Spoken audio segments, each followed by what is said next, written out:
Salut. Est-ce qu'il ne serait pas temps de reparler de Maggie? Le 29 novembre 2024, après une longue année de travail, sortait la plus grosse vidéo de ma chaîne, l'analyse subjective sur Alibaba Saloja. Encore à ce jour, ma vidéo la plus vue d'ailleurs. Merci de l'avoir regardée, ça fait plaisir.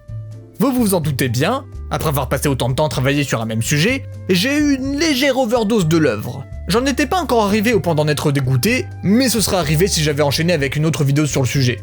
Donc j'ai pris mon temps.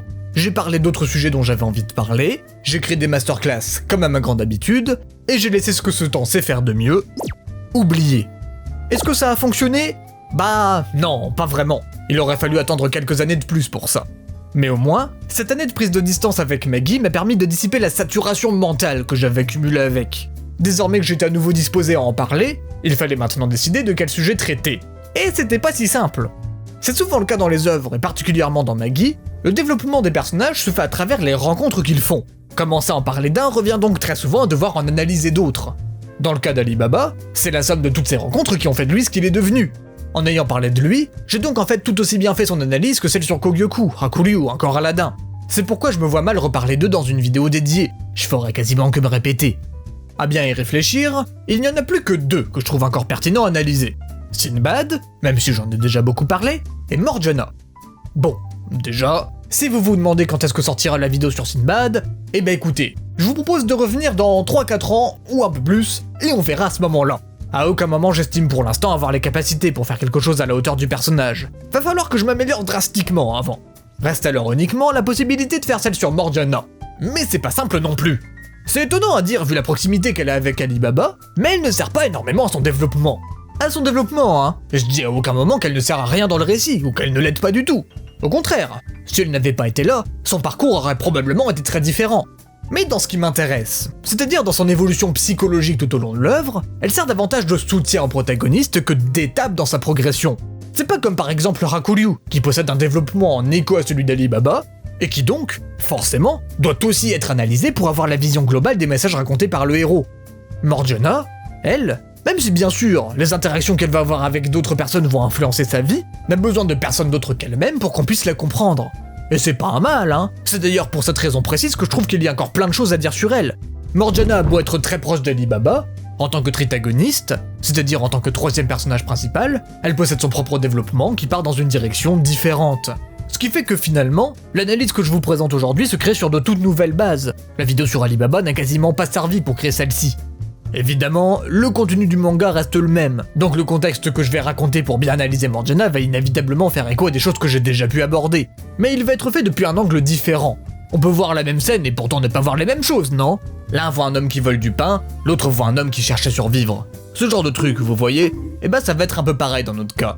L'histoire ne changera pas, mais la perspective qu'on prendra dessus sera différente. Enfin bref, il est désormais temps de laisser la place à l'héroïne du jour. Qu'est-ce que raconte Morgiana dans Maggie? Allons découvrir ça tout de suite.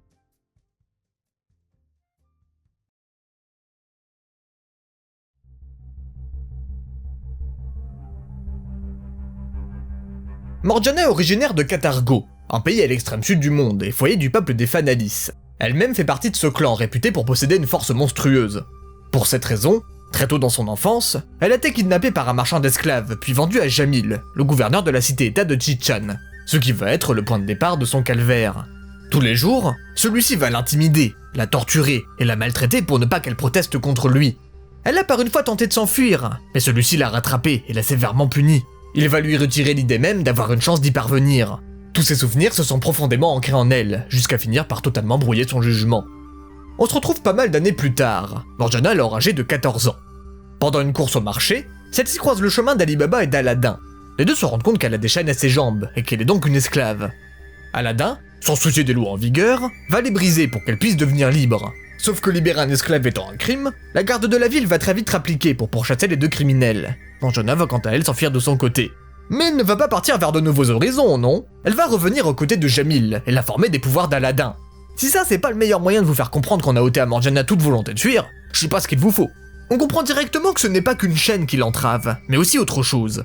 Et c'est un peu plus tard qu'on va commencer à mieux le comprendre. Voulant s'élever de sa condition de simple gouverneur et étant désormais au courant qu'Aladdin est un Maggie, Jamil va emmener ses esclaves avec lui pour conquérir le donjon. Le retrouvant inconscient dedans, il va le récupérer et le faire surveiller par Morgiana. Lors de son réveil, les deux discutent ensemble du pays natal de cette dernière. Même si celle-ci ne se souvient quasiment plus de ce lieu, elle donne assez de détails à Aladdin pour qu'il ait envie d'y aller avec elle. Mais Morgiana lui répond que c'est impossible. Elle est une esclave et ne peut donc pas partir. Retirer ses chaînes n'y changerait rien. Même sans elle, il est impossible d'échapper au gouverneur. C'est quelqu'un de terrifiant que personne ne peut fuir. Selon Aladdin, elle pourrait y arriver, mais Morgiana est convaincue du contraire. Mais pas pour des raisons précises. La preuve, elle n'a aucun argument pour le contredire. Elle répond que non, parce que quand elle dit non, c'est tout.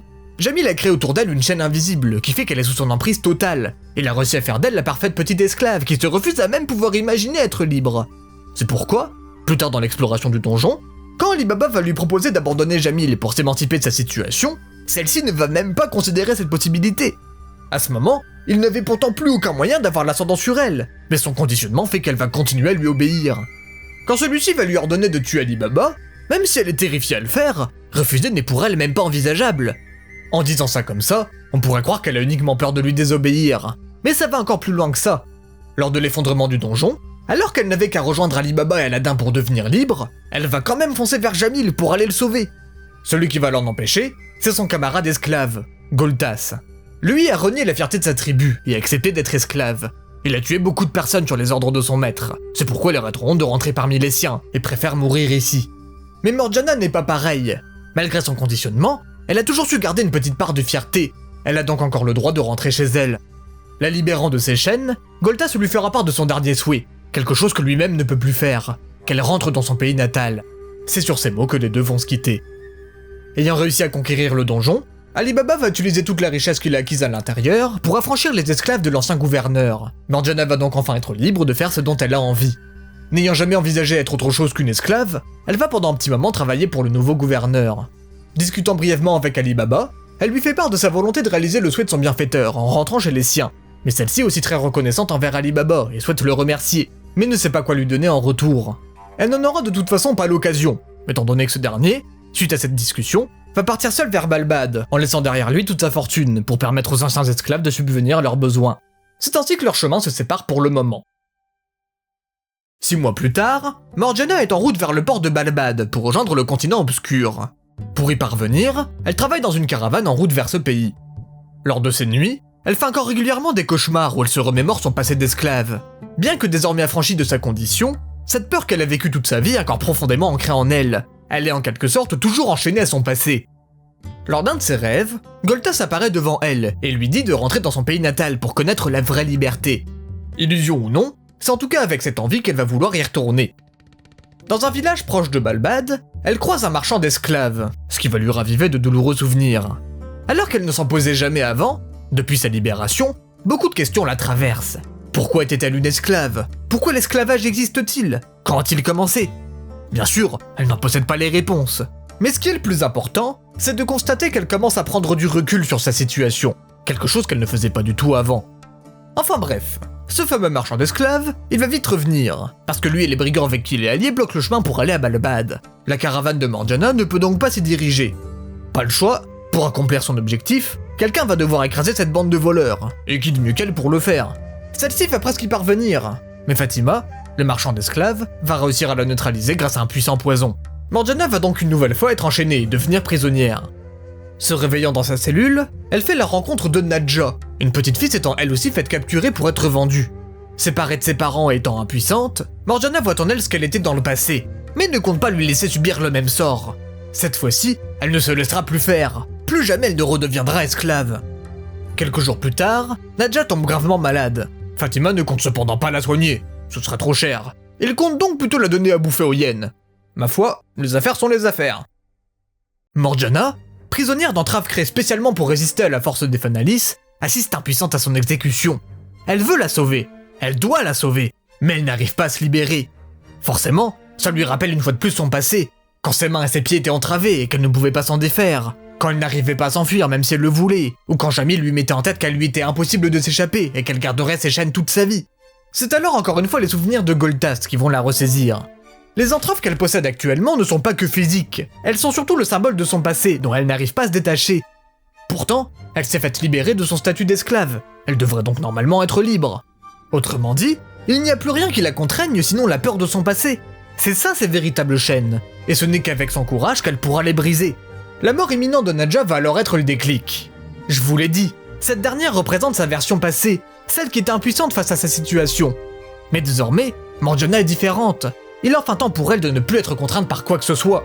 Sauver Nadja va alors devenir le symbole du surpassement de son passé, le symbole qu'elle a changé, la preuve que plus rien dans ce monde ne pourra la contraindre. C'est à ce moment précis, en agissant, que ces chaînes invisibles qui entravaient sa mentalité vont enfin se briser. Ayant réussi à s'échapper, Morgiana va ramener Nadja auprès de ses parents et libérer les autres prisonniers. Parmi eux se trouve comme par hasard Aladdin. Les deux vont ainsi se retrouver après 6 mois. Ayant la même destination, ils décident de voyager ensemble jusqu'à Balbad. Par la même occasion, Morgiana aimerait revoir Ali Baba pour le remercier de l'avoir sorti de l'esclavage. Parce qu'on oublie facilement, mais même si elle avait fait une promesse à Goltas, elle n'aurait pas pu la remplir si on ne l'avait pas libérée. Grâce aux paroles d'Aladin et aux actes d'Ali Baba, celle-ci est enfin libre de choisir son avenir. Mais les retrouvailles avec lui attendront un peu. On doit déjà parler de ce qu'on vient de voir. Dans les shonen, rares sont les personnages principaux qui débutent avec un contexte comme celui de Morgiana. L'esclavage et la privation de liberté, ça a déjà été abordé dans plein d'œuvres, on est d'accord. Mais elles sont souvent présentées comme des conditions, des statuts dont il est possible de se libérer par une intervention extérieure. Sauf que dans la réalité, c'est pas aussi simple que ça. Ce que nous montre le personnage de Morgiana, c'est que l'esclavage n'est pas forcément qu'une contrainte physique, mais aussi une emprise psychologique. Comprendre dans quelle mentalité celle-ci était est donc primordial pour bien cerner le personnage. C'est pourquoi on va un peu s'attarder sur ce point et analyser tout ça.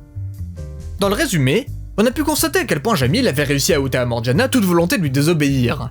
Comme on a pu le voir, même avec ses chaînes brisées, même quand un retournement de situation était possible et surtout même quand plus rien ne justifiait la position de force de son bourreau, elle n'a jamais une seule fois tenté de se libérer de son emprise. La question, c'est pourquoi ? D'un point de vue logique, ça semble anormal. Mais d'un point de vue clinique, est-ce qu'on peut en dire la même chose ? Eh bien non. Au contraire, il y a pas mal d'études qui parlent de ces comportements. Faudrait-il maintenant trouver laquelle est la plus pertinente dans le cas de Morgiana ? Justement, il y en a une qui explique parfaitement ce qu'on voit, celle sur le contrôle coercitif, créé par Evan Stark. Déjà, mettons les choses au clair, son étude ne porte pas sur l'esclavage, mais sur les violences conjugales. Du coup, est-ce que c'est quand même pertinent de parler de ça ? Oui. Parce que son concept de contrôle coercitif a beau ne pas avoir été étudié dans le même cadre que celui de Morgiana, il parle pourtant bien de la même chose, celui d'un mécanisme de domination psychologique que l'on retrouve aussi dans l'esclavage. Vous allez comprendre, vous inquiétez pas. Alors, de quoi ça parle exactement ? Pour faire court, il explique comment un système de domination peut rendre une personne mentalement incapable d'envisager la liberté. Lorsque Morgiana est devenue esclave dans son enfance, elle n'avait alors autour d'elle qu'une chaîne physique. Elle était incapable de s'échapper parce qu'elle n'était pas assez forte pour le faire. Mais la volonté était là. Cependant, Jamil, son bourreau, à force de torture, d'intimidation et de punition en cas de refus de lui obéir, a créé une nouvelle chaîne autour d'elle, une chaîne beaucoup plus puissante qu'une simple entrave physique. La violence qu'il a utilisée en permanence contre elle a progressivement détruit sa capacité à se penser et à agir autrement qu'en une esclave. On lui a inculqué que la résistance était inutile, qu'il était dangereux de vouloir s'opposer.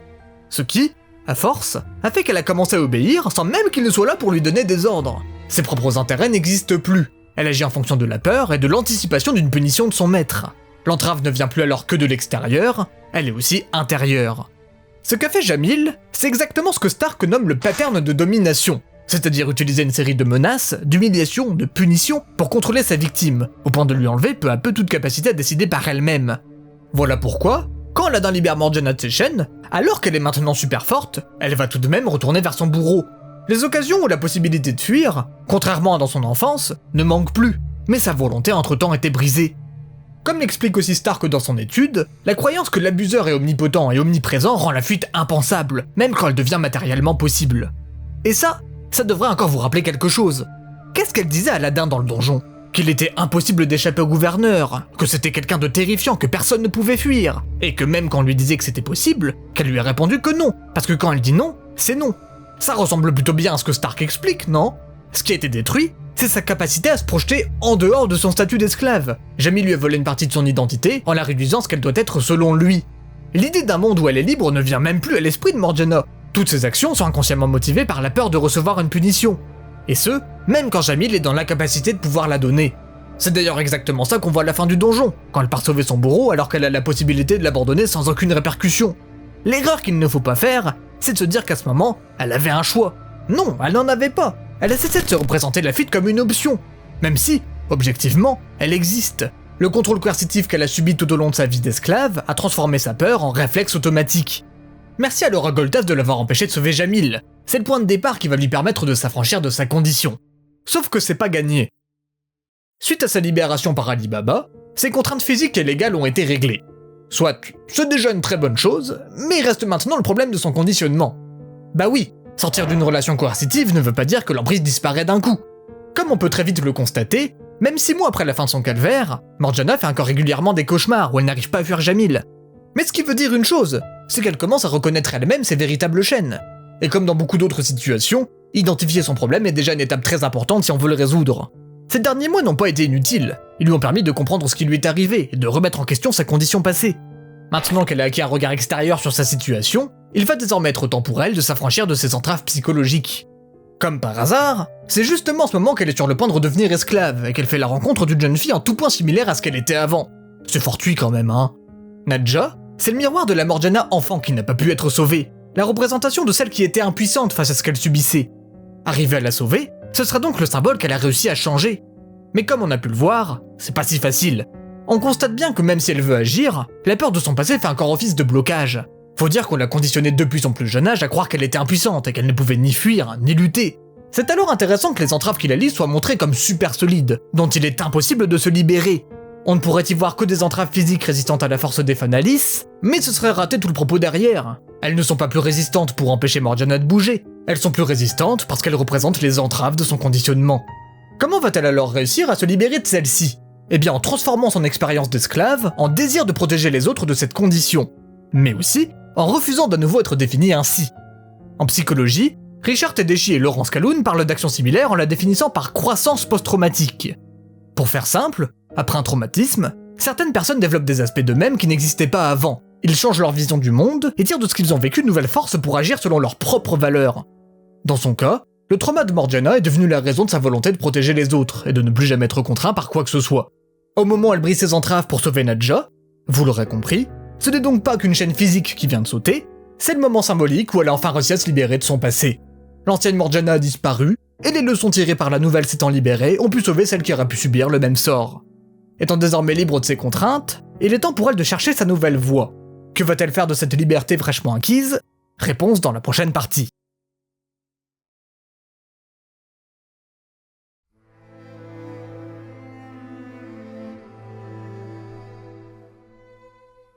Arrivant en Balbad avec Sinbad, Morgiana et Aladdin essayent d'en savoir plus sur la localisation d'Ali Baba. Pendant leur séjour à son hôtel, ils apprennent qu'un certain Ali Baba le Ténébreux serait à la tête de la bande de voleurs la plus connue de la région, le Gang de l'Ombre. À cause d'eux, le bateau que voulait prendre Morgiana ne navigue plus pour le moment. Elle est donc contrainte à rester dans ce pays. Justement, l'objectif de Sinbad, c'est de se débarrasser de ce gang pour reprendre le commerce avec le sien. Découvrant la force d'Aladin, il va alors lui demander de l'aide pour s'en débarrasser. Si le problème se règle, Morgiana pourra enfin partir et Aladin pourra demander au roi de chercher Ali Baba. C'est tout bénef pour eux. Tout bascule cependant lors de leur tentative pour capturer le gang. Les deux découvrent que c'est bien le Ali Baba qu'ils connaissent qui est leur chef. De plus, ce dernier va les rejeter puis réussir à s'enfuir sans leur expliquer quoi que ce soit, ce qui va fortement blesser Aladin. Le voyant ainsi, Morgiana décide d'enlever Ali Baba pour qu'il aille s'expliquer auprès de lui. Après tout, cette histoire la concerne aussi. À cause des voleurs, les plus démunis ont été contraints de fuir le pays et sont devenus les proies des esclavagistes. C'est ce qu'elle a vécu dans l'arc précédent. Elle n'arrive pas à croire que celui qui l'a sauvé de l'esclavage participe lui aussi à tout ça. Ali Baba va donc tout leur expliquer. L'histoire de Cassim, pourquoi elle est devenue le leader du gang, et pourquoi elle se bat contre l'État. Même s'il n'en a pas envie, il est conscient qu'il expose la population. Mais il est perdu. Il ne sait pas si ce qu'il fait est la bonne chose à faire ou non. Grâce à Aladin, celui-ci va commencer à réfléchir avec lui sur la bonne démarche à suivre, mais ils vont être interrompus par l'attaque du gang de l'ombre. Voyant que les voleurs s'en prennent aux occupants de l'hôtel, Morgiana compte protéger ces derniers en se battant, mais elle n'aura même pas le temps d'en avoir l'occasion. Masrour, le vassal de Sinbad et Fanalis comme elle, va pulvériser les forces opposées. Une alliance va par la suite se créer pour trouver une solution pacifique au conflit. Pour le moment, Morgiana est quasiment une spectatrice des événements. Elle accompagne Aladin et Ali Baba, mais sans faire quoi que ce soit de significatif. Et en même temps, c'est normal, c'est pas son rôle. Elle assiste juste à l'impuissance d'Ali Baba à pouvoir faire quoi que ce soit pour son pays. Plus tard, lors de l'attaque de Judal, elle vient en aide à Aladin, mais sera aussi en incapacité de pouvoir lutter. Ce dernier va, suite à ce combat, en plus tomber dans le coma. Morgiana a honte de ne rien pouvoir faire pour eux alors qu'elle souhaite pourtant leur rendre service. Avant de rentrer dans son pays natal, elle aimerait pouvoir leur être utile. Cependant, le sort de Balbad va devenir personnel quand elle apprendra que le pays va bientôt devenir une nation productrice d'esclaves. Pour elle, celui qui doit régler cette situation vient naturellement à son esprit. Comme quand il l'a franchi de l'esclavage, elle est persuadée que c'est Ali Baba qui sauvera ce pays, et prête à se battre avec lui à cette fin. Avec Aladdin, c'est la seule qui croit véritablement en lui, et qui est prête à le soutenir sans arrière-pensée. Lorsqu'Ali Baba va venir rendre visite à Aladdin, il va faire part à Morgiana de ses regrets de l'avoir impliqué dans ses histoires, mais celle-ci lui fera comprendre à quel point son ami l'apprécie, et qu'il participe de bon cœur à cette lutte pour son pays. Encore une fois, c'est elle qui va remettre de l'ordre dans ses idées, et qui va lui donner la détermination de faire ce qu'il a à faire.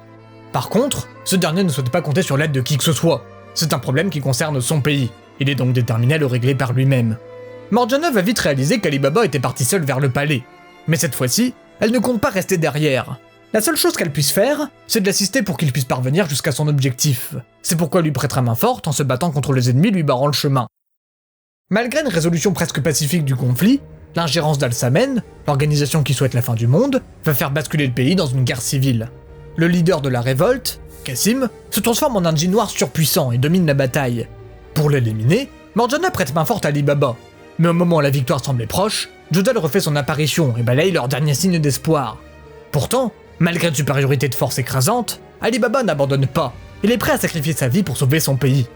Morgiana, témoin de sa détermination, fera tout ce qu'elle peut pour l'aider, mais sans succès. Avec le retour d'Aladin, un rapport de force équitable se remet cependant en place.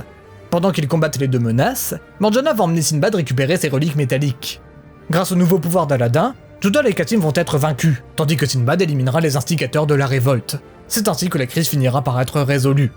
Cependant, avec l'intervention de l'Empire Ko, Ali Baba ne pourra pas rester à Balbad. Accompagnés par Morgiana et Aladin, les trois finiront donc par se réfugier dans le pays de Sinbad, Tindoria. Quand j'ai commencé à analyser cette partie, j'avoue avoir eu du mal à comprendre s'il y avait des choses pertinentes à dire sur Morgiana dedans. Mais à bien y réfléchir, c'est surtout parce que je voyais pas le sujet du bon angle. En fait, cet arc sert moins d'étape à Morgiana que de consolidation des bases qu'elle acquise dans le précédent.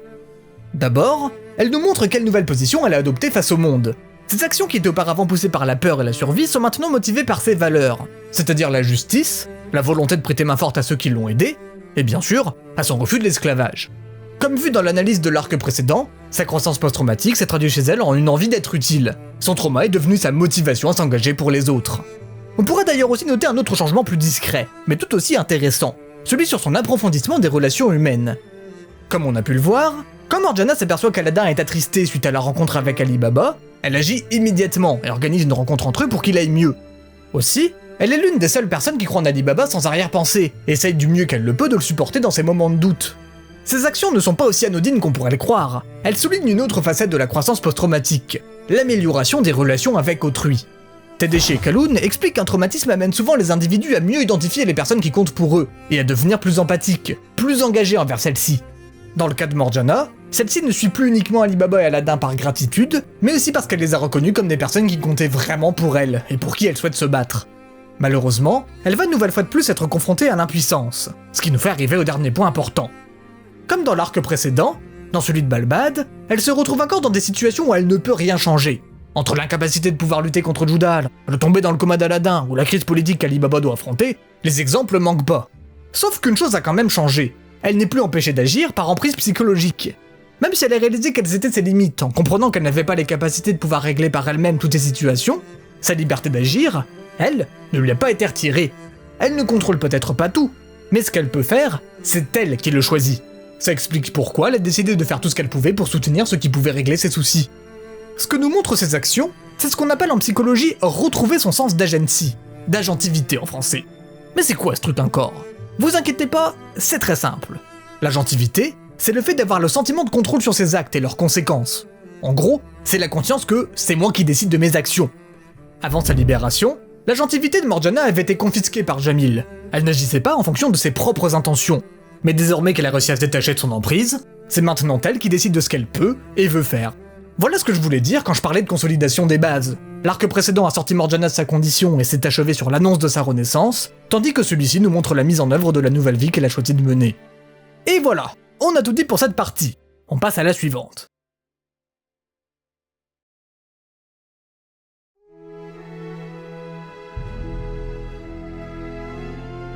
6 mois sont passés depuis les événements de Balbad. Le trio séjourne à Sindoria le temps d'attendre le retour de Sinbad. Morgiana, de son côté, s'entraîne régulièrement avec Masrour jusqu'à ce jour. Le problème de Balbad ayant partiellement été réglé par l'intervention du roi, il est temps pour le trio d'aller de l'avant. Morgiana, elle, souhaite devenir plus forte et acquérir de nouveaux pouvoirs pour aider Ali Baba et Aladdin. Sinbad lui explique que parfois, une longue proximité avec quelqu'un qui possède un écran enchanté permet à cette personne de bénéficier d'une partie de ses pouvoirs magiques. Il lui conseille alors de garder constamment avec elle un objet métallique qui pourra servir de vaisseau. N'ayant jamais porté quoi que ce soit de la sorte, elle choisira d'utiliser ses anciennes chaînes d'esclaves dont elle n'a pas pu se débarrasser. Ces objets qui, jadis, représentaient son passé d'esclave, sont maintenant devenus le symbole de la bonté de ceux qui l'ont libéré de cette condition. Aladdin les a dénoncés, Goltas les a brisés, et Ali Baba les a enlevés. On y reviendra un peu après. Mais avant ça, une question se pose. Du coup, Morgiana, elle rejoint pas le continent obscur finalement? Bah oui, maintenant, il n'y a plus rien qui n'en empêche. Justement, Ali Baba va lui poser la question sur ce qu'elle allait désormais faire. Pendant la bataille de Balbad, celle-ci avait uniquement l'intention de l'aider lui et Aladdin. Mais après avoir appris l'existence des méfaits d'Al-Samen, elle a décidé de suivre le même chemin qu'eux, c'est-à-dire se battre pour libérer les populations opprimées. Sûrement du fait de son ancienne condition d'esclave, c'est un combat qui lui tient à cœur. Si possible, elle aimerait continuer à se battre à leur côté. Après leur en avoir fait la demande, ces derniers lui répondent qu'elle est libre de faire ce qu'elle voulait. Elle n'a plus besoin de demander la permission à qui que ce soit. Si c'est ce qu'elle veut, elle pourra rester avec eux autant de temps qu'elle le souhaitera. Pour Morgiana, c'est un immense soulagement, mais aussi une nouveauté. C'est la première fois qu'elle utilise pleinement cette liberté qu'on lui a offerte. Une autre question va par contre alors commencer à se poser, celle sur sa potentielle dépendance aux autres. Mais on y reviendra aussi plus tard, parce qu'il est temps pour le trio de faire quelque chose en retour pour l'hospitalité de Sinbad. Leur mission va être d'aller capturer un donjon présent sur le territoire, le labyrinthe de Zagan. Voulant obtenir plus de force, Hakuryu, un prince de l'Empire Ko, va aussi les accompagner. Une fois dedans, le groupe finit cependant séparé en deux. Morgiana et Hakuryu se retrouvent alors ensemble. Étant dans une situation périlleuse, celle-ci remarque très vite que quelque chose cloche chez lui. Sa volonté de vouloir absolument faire les choses seul lui rappelle fortement quelque chose. Quelqu'un qui pensait qu'il devait accomplir sa destinée et régler ses problèmes uniquement par ses propres forces. Forcément que ça lui rappelle quelqu'un. C'était Ali Baba quand il était à Balbad. À l'époque, elle avait d'abord surtout agi parce que son comportement avait attristé Aladdin. Et quand il avait décidé d'aller au palais seul, elle l'avait aidé parce que combattre les monstres bloquant sa route n'était pas son objectif. Dès le début, elle comprenait le raisonnement derrière cette volonté. Mais ce qui est important à souligner, c'était l'état d'esprit dans lequel elle combattait. Pour résumer, elle le faisait pour soutenir comme elle pouvait ses deux bienfaiteurs. Mais dans le cas de Hakuryu, c'est différent. À ce stade, les deux ne se connaissent pas encore assez. La question qu'il faut se poser, c'est donc pourquoi son cas va aussi devenir son affaire. Ok, les responsabilités de Hakuryu ne la concernent pas, mais il y a des gens qui veulent lui prêter main forte et pour qui il compte beaucoup, et c'est pour ces personnes qu'elle va l'aider. Ce dialogue, on croirait pas, mais il a une sacrée importance pour comprendre Morgiana. En gros, si on résume la phrase, ça veut dire « je ne combats pas pour moi-même, je combats pour les autres qui tiennent à toi ». Et si on extrapole encore un peu plus, on peut le comprendre ainsi. Mon but n'est pas de combattre pour moi-même, mais de combattre pour les autres. Et c'est vrai qu'en y regardant de plus près, on peut vite se rendre compte que depuis sa libération, Morgiana n'a jamais combattu uniquement pour elle-même. Libérer les peuples opprimés, aider Ali Baba, sauver Hakuryu, protéger Aladdin, son bonheur vient toujours du fait de pouvoir être utile aux autres. Et cette volonté, elle va justement se matérialiser à travers l'éveil de son objet lige. Pendant une situation critique, Morgiana, voulant désespérément sauver tout son groupe d'une mort imminente, va recevoir une part du pouvoir du djinn d'Ali Baba. Ce pouvoir va se loger dans ses anciennes chaînes et se manifester sous forme d'ailes de feu. Comme promis, on y est revenu à ces fameuses chaînes. Si vous avez suivi, je vous avais dit qu'elles représentaient désormais pour elle la bonté de ceux qui les avaient libérés de celle-ci. En quelque sorte, c'est eux qui lui ont permis de prendre son envol. Que son pouvoir se manifeste sous forme d'ailes n'est donc pas un hasard. Elles sont le symbole de son affranchissement, mais pas que, parce qu'elles sont aussi le symbole de ce qu'elle est et veut être pour Ali Baba et Aladdin. Celle qui les soutient, celle qui veut leur être utile, celle qui leur permet d'atteindre des hauteurs qu'ils ne pourraient pas atteindre seuls. Ces ailes, c'est en fait la matérialisation de son plus grand désir, d'être leur soutien.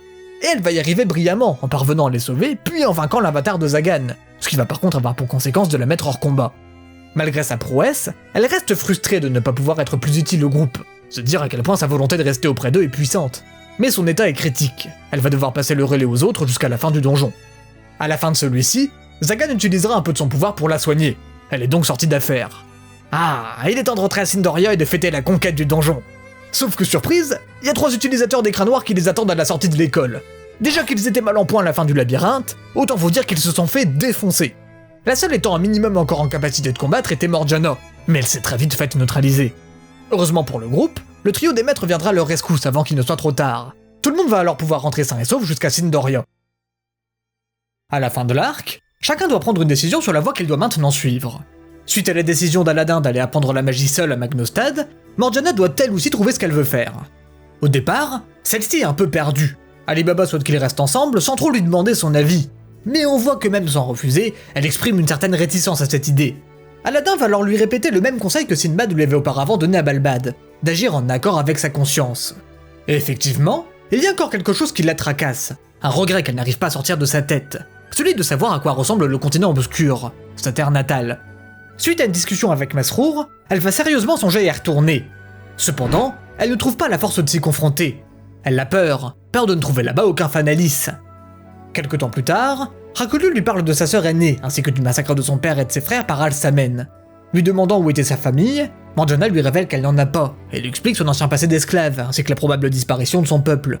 Choqué par ces révélations, Rakulu l'encourage, en lui disant qu'il existe un espoir que sa famille soit encore vivante, et même affranchie quelque part, ce qui va redonner un peu d'espoir à Morgiana.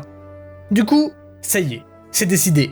Les mots de Rakulu lui ayant donné la force pour s'y confronter, elle est maintenant bien décidée à voir son pays de ses propres yeux. Ainsi, elle pourra remplir la dernière volonté de Goltas et mieux affronter les batailles à venir. Bien que leur chemin va vite se séparer, tout le groupe part pour le moment ensemble dans le même bateau en direction de leurs futurs objectifs. C'est ainsi que se termine cet arc. La plupart des choses à dire ont déjà été dites dans le résumé, mais mieux vaut être sûr que tout a bien été compris. Déjà, on va passer toute la symbolique autour des ailes comme incarnation de son pouvoir. Y a plus rien à dire dessus. Mais ce serait bien de revenir sur l'utilisation même de ces chaînes. Ne pas les avoir abandonnées, c'est mine de rien un geste fort. En plus de nous montrer que Morgiana a réussi à surmonter son passé, ça nous montre qu'elle ne compte pas le renier, et même prête à l'utiliser comme moyen d'avancer. Qu'elle puisse alors avec son pouvoir contrôler ces mêmes chaînes, c'est super intéressant. Ce qui, jadis, l'entravait, maintenant, elle le contrôle pour ses propres intérêts. Franchement, en termes de symbolique, je crois que c'était difficile de faire mieux. C'est littéralement la matérialisation de sa croissance post-traumatique. Elle a transformé son trauma en arme. Ok, ça, c'est fait. Maintenant, l'un des points les plus importants à aborder, c'est l'apparition chez Morgiana d'un objectif. J'appréhende les commentaires au loin qui vont me dire qu'elle avait déjà trouvé dans l'arc précédent, que c'était de soutenir Aladin Ali Baba. Alors ouais, mais ça c'est pas un objectif. Ça relève plus d'un choix pris sur le moment, compte tenu des circonstances dans lesquelles ils étaient. Mais par contre, vous avez raison sur une chose, c'est que c'est ces événements qui ont été le déclencheur de celui-ci. Alors, déjà, rappelons-nous que son traumatisme, l'esclavage, est devenu avec sa croissance post-traumatique le moteur de sa volonté de ne plus laisser personne vivre la même chose qu'elle. C'est pourquoi, par exemple, elle s'était battue afin de protéger Nadja. Elle avait refusé de redevenir esclave, et avait aussi refusé que d'autres subissent ce sort. Jusque-là, vous devriez me suivre. Sauf qu'à Balbad, un problème s'était posé à elle. Il n'y avait pas d'esclaves là-bas, mais il y avait pour projet de bientôt en avoir. De ce fait, se sachant impuissante à pouvoir changer quoi que ce soit par elle-même, elle avait décidé de soutenir Ali Baba pour ne pas que ça arrive. L'arc se termine, et on lui révèle le rôle qu'a eu Al-Samen dans ce projet. C'est précisément à ce moment-là qu'elle a compris quel était son objectif. Son engagement contre l'esclavage était déjà présent, mais la crise de Balbad lui a donné un ennemi concret, les structures qui produisent ces esclaves. Les événements qu'elle a vécus ont ainsi forgé son nouvel objectif de vie, se battre pour libérer les populations opprimées. C'est bon, vous avez compris la nuance? Eh bien très bien. Sauf qu'attendez, ça, c'était que la moitié de son objectif, non? Elle voulait se battre, oui, mais elle voulait surtout être utile à Ali Baba et Aladin. À première vue, c'est difficile d'y voir quelque chose à redire, ses intentions étaient louables. Sauf que tout le long de cet arc, on pouvait remarquer quelque chose. On a dit que son existence ne prenait sens que quand elle parvenait à être utile aux autres.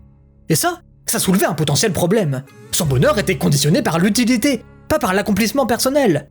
Pour le dire autrement, son sentiment d'exister devait constamment être validé par ce qu'elle apportait aux autres. En soi, son désir d'aider n'était pas vraiment le problème, hein. Le véritable risque, c'était qu'elle ne soit réduite qu'à cette seule fonction, qu'elle ne sache plus exister autrement que comme soutien d'Ali Baba et Aladin, en sacrifiant ses besoins et ses projets. Pour une personne qui avait pendant longtemps été réduite à un simple outil, c'était un risque prévisible. On lui avait appris que sa valeur venait de ce qu'elle permettait aux autres, donc qu'elle reconstruise inconsciemment sa liberté à partir de ce qu'elle savait faire, être utile, c'était pas si déconnant. Mais je dis pas qu'elle était retombée dans le conditionnement, attention. Fallait juste bien commencer sa phase de transition quelque part. En tout cas, le fait était que les actions et la volonté qu'avait manifesté Morgiana tout au long de cet arc ont forgé la perception qu'ont eu les autres d'elle à la fin de celui-ci. La meilleure preuve que j'ai à vous donner, c'est le comportement qu'avait Ali Baba vis-à-vis d'elle quand ça parlait du futur. Il voyait sa présence auprès de lui et Aladin presque comme une évidence. Pourquoi? Parce qu'elle s'était mise dans un rôle de soutien si constant qu'elle en devenait invisible. Tant qu'elle se définissait par l'aide, elle se définissait par quelqu'un qui suivait. C'était donc tout naturellement sans méchanceté, qu'Alibaba avait intégré l'idée qu'elle les suivrait n'importe où. Mais en plus, pour ne pas régler le souci, Morgiana, elle ne le contredisait même pas. On voyait qu'elle était à la limite un peu hésitante, mais c'est tout. Ce que ça soulignait, c'est qu'elle n'avait pas l'habitude de poser ses désirs comme prioritaires, et n'avait pas encore intégré que sa liberté incluait aussi le droit de décevoir ou de se séparer. Heureusement, le risque qu'elle devienne dépendante d'Alibaba et Aladdin va être écarté au moment où celle-ci va trouver un projet qui ne dépend plus d'eux. Je veux bien évidemment parler de son envie de retourner sur sa terre natale et de retrouver d'autres fans Alice. Cette décision, elle est super importante pour Morgiana. En se donnant cet objectif, elle change de logique.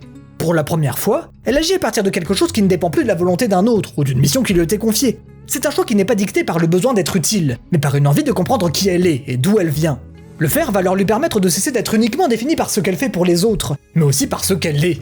C'est à ce moment-là que son autonomie va vraiment prendre forme, quand elle va décider de se choisir elle-même comme point de départ.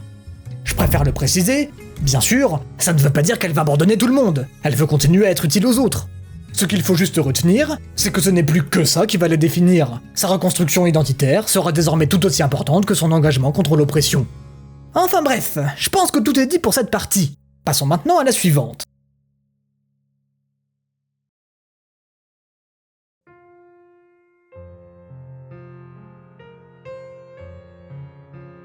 Arrivant au royaume d'Actia, le groupe est témoin du désespoir du peuple face à l'inaction du gouvernement concernant le kidnapping de leur enfant par des pirates. Alibaba souhaite naturellement les aider et demande alors au reste du groupe s'ils pouvaient faire un détour avant de partir vers leur destination.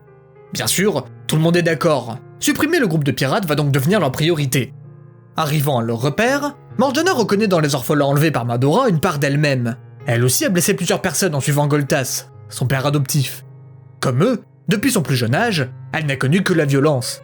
Mais le plus intéressant, c'est de constater que comme Aladdin, celle-ci est triste de ne pas avoir de famille. Elle trouve donc inadmissible que Madora profite de la détresse de ses enfants pour les pousser à se battre pour elle. Sa tristesse de ne pas en avoir va cependant se retourner contre elle lorsque son ennemi va utiliser son écrin noir. Celui-ci ancre en ses cibles l'amour maternel, quelque chose que Morgiana a depuis longtemps oublié.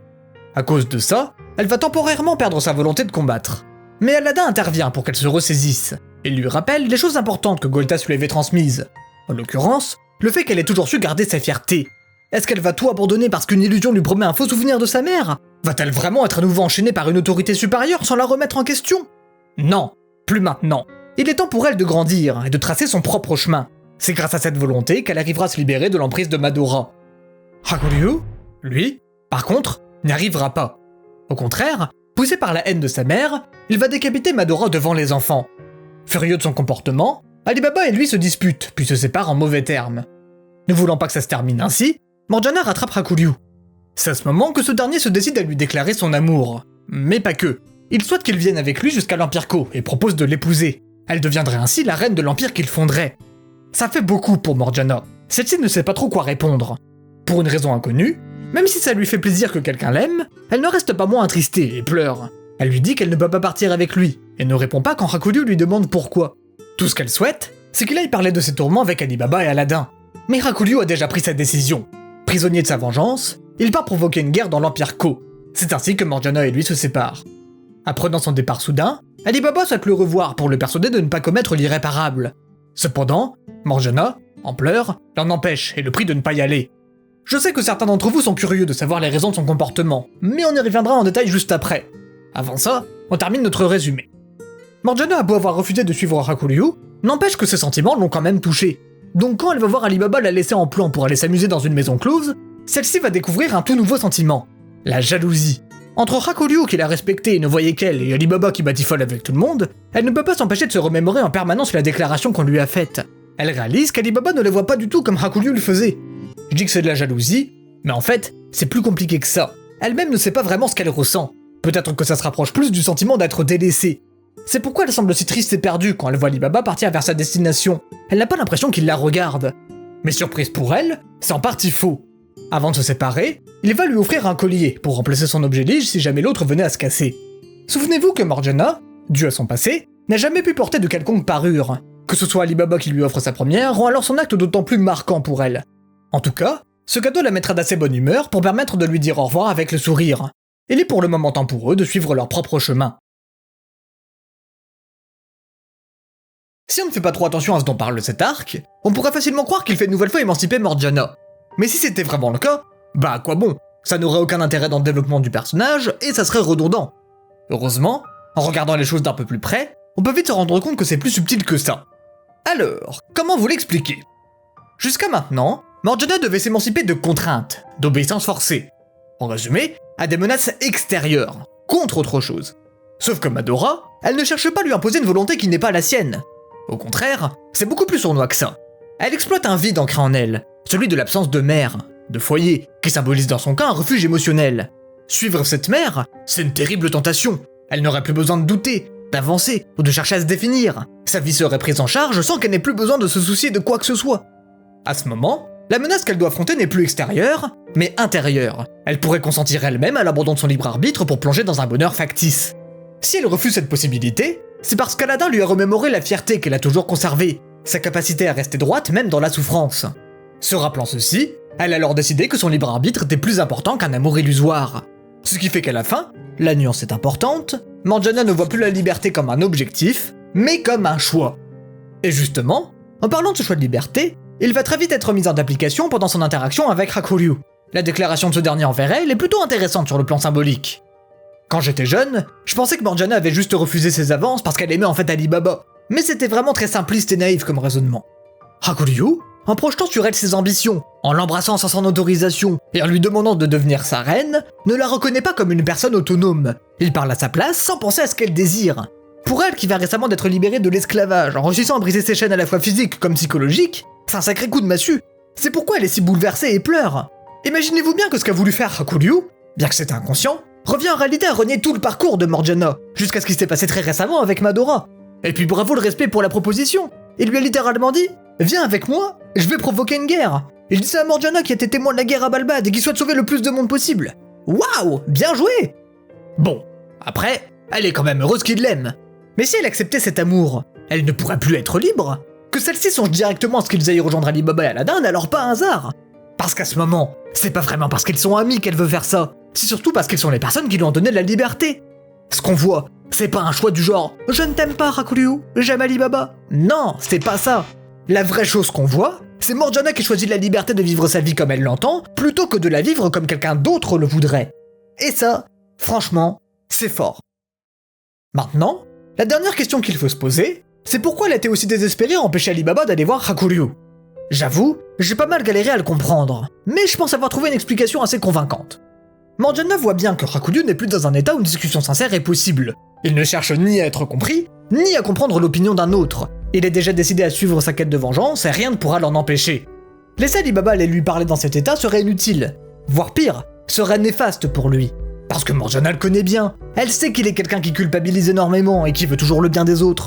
Surtout qu'en plus de ça, Alibaba a l'impression de voir en Hakuryu Kassim, son frère adoptif, quelqu'un qui a tué l'un de ses parents pour protéger sa sœur et dont le meurtre l'a hanté pour le restant de sa vie. Le problème, c'est que s'il avait été le voir, il n'aurait, déjà, rien pu changer à sa décision, mais en plus, il se serait alors senti responsable de ne pas avoir réussi à l'en empêcher. En résumé, rien de bon ne serait ressorti de cet échange.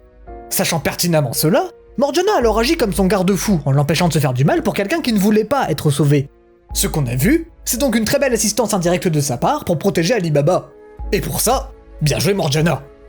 Pour terminer, même si ça peut paraître contradictoire avec ce que j'ai dit un peu avant, il y a quand même un petit semblant d'amour dans l'air, non? Mais pas du côté de Hakuryu.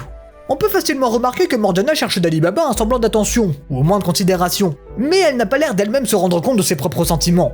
Et Alibaba, lui, il aide pas, quoi, il est totalement à l'ouest. Tout ça aura son importance plus tard, on y reviendra en temps voulu. Mais pour le moment, il est temps de passer à la partie suivante.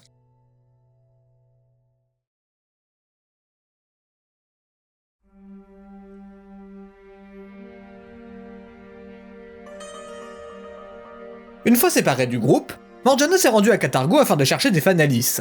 Cependant, elle n'en trouvera aucun. Là-bas, elle va apprendre qu'une légende existe. On dit que des Fanalis se trouveraient encore au-delà de la Grande Gorge, dans le continent obscur. Par contre, une fois cette gorge franchie, il serait apparemment impossible de revenir en arrière. Bien décidée à vérifier ça par elle-même, elle se dirige alors jusqu'à l'entrée de cette gorge. Épuisée par son voyage, elle se fait recueillir par le peuple Tauran et apprend pendant un temps leur langue. Et une fois rétablie, son périple va commencer. Au fond de cette gorge où même la lumière n'existe plus, elle est confrontée à la peur et l'incertitude. Plusieurs fois, elle hésite à faire marche arrière, mais sa volonté de retrouver son peuple est plus forte. Elle va courir pendant longtemps. très longtemps, jusqu'à finir par arriver devant une cabane, chez Yunnan, un Magi.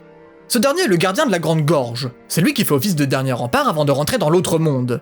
Il apprend à Morgiana que le peuple des Fanalis existe encore bel et bien de l'autre côté, mais il la prévient aussi d'autre chose, que si elle y va, ce sera un voyage sans retour.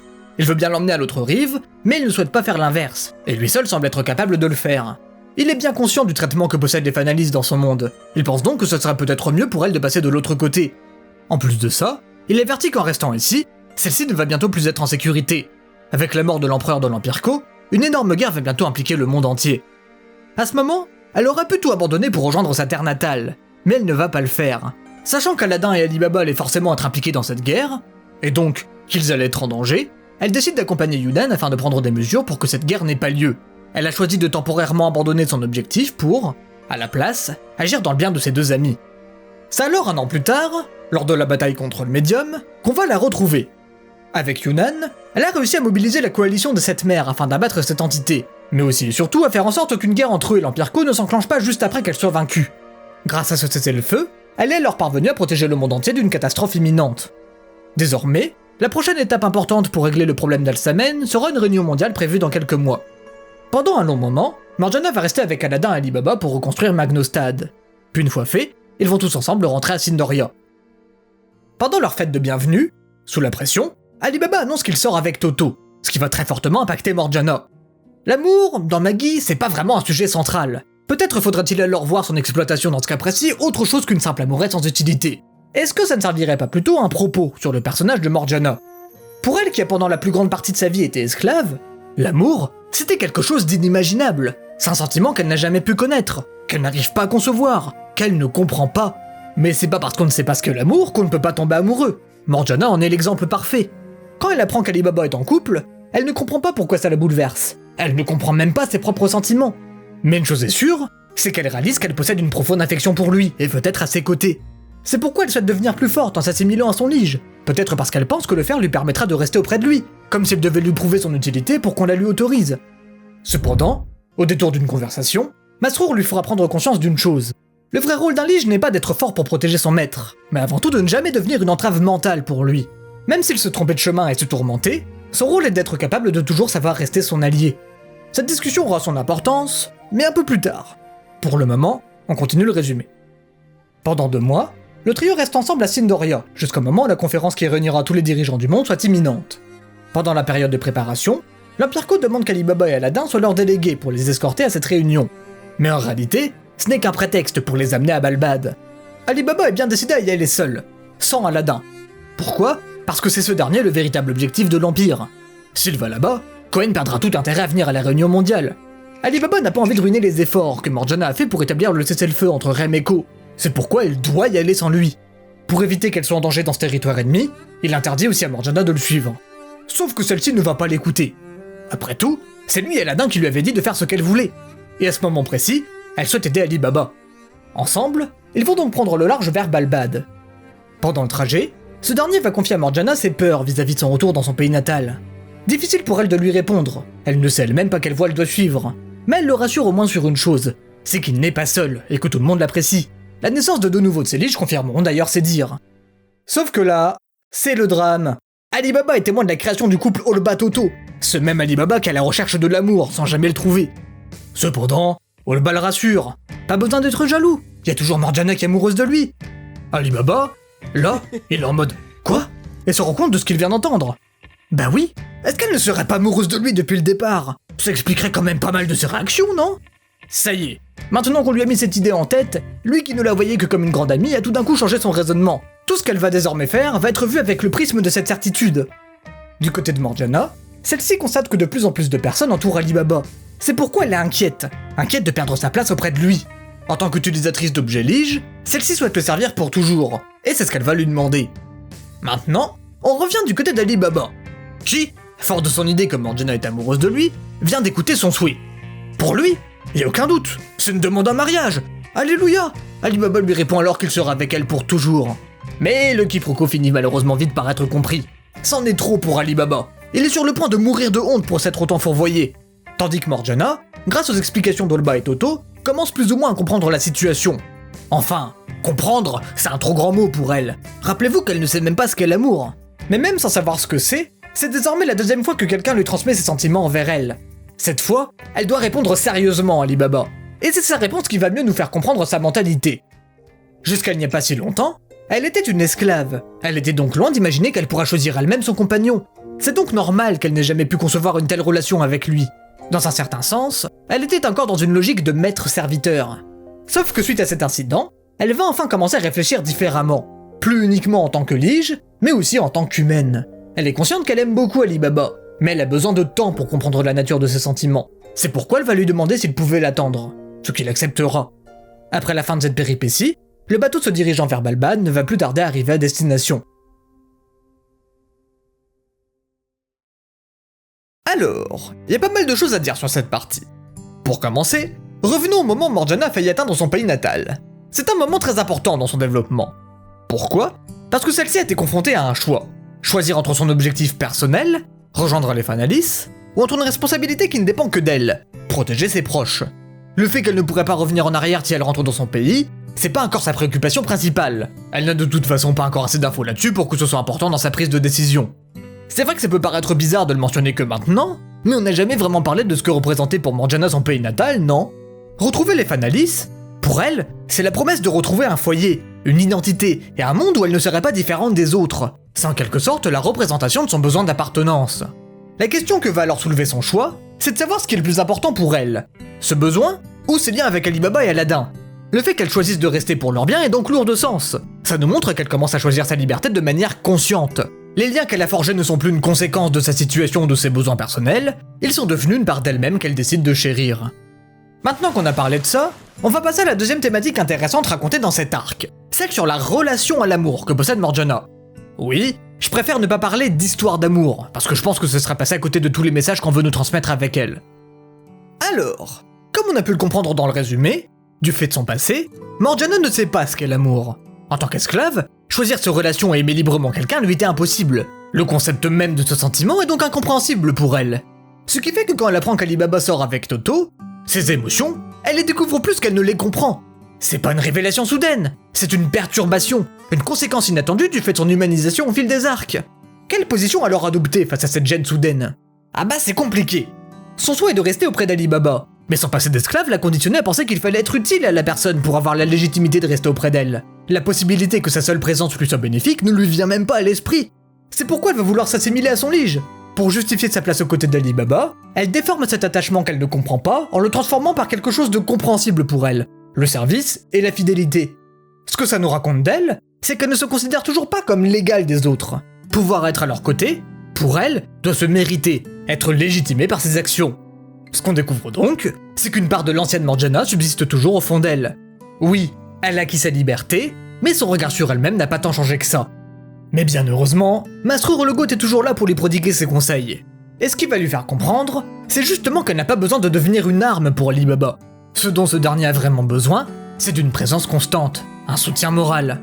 Non, c'est vrai, ses paroles ne vont ni changer sa motivation à rester à ses côtés, ni changer son processus d'altération de son attachement en utilité, mais ça va au moins changer sa perspective sur la manière qu'elle peut choisir pour l'aider. Être à ses côtés, ok, mais pas en ayant pour unique utilité d'être une force de frappe. Le moment qui va être décisif pour qu'elle change de mentalité va arriver juste après, lors de son quiproquo avec Ali Baba. Je pensais pas qu'une scène d'à prime abord comique pourrait être aussi importante dans le développement d'un personnage, mais en se penchant sérieusement sur ce qui s'est passé dedans, force est de constater qu'on peut y apprendre 2-3 choses intéressantes. D'abord, pour en revenir à l'origine du quiproquo en lui-même, c'est important de comprendre ce qu'on voit. C'est la première fois où Morgiana confronte sa manière de concevoir les relations humaines avec quelqu'un qui n'a jamais connu l'esclavage. Et le résultat est loin d'être accidentel. C'est pas du tout un enchaînement hasardeux qui débouche sur cette incompréhension. L'accident était en fait inévitable. Lorsqu'elle a exprimé son désir de rester aux côtés d'Ali Baba, celle-ci ne pouvait considérer sa place qu'en termes de fonction. Elle ne réalise même pas qu'il y a un double sens. C'est la seule lecture qu'elle connaisse. Tandis qu'Ali Baba, lui, ne pouvait voir cet engagement que depuis le prisme de quelqu'un qui a toujours été libre, c'est-à-dire en termes de relations personnelles. D'amour donc. Ce que ça révèle d'elle, c'est qu'elle est dans l'incapacité de concevoir une relation qui ne soit pas fondée sur l'utilité. Donc quand arrive la clarification du quiproquo, imaginez ce à quoi elle est confrontée.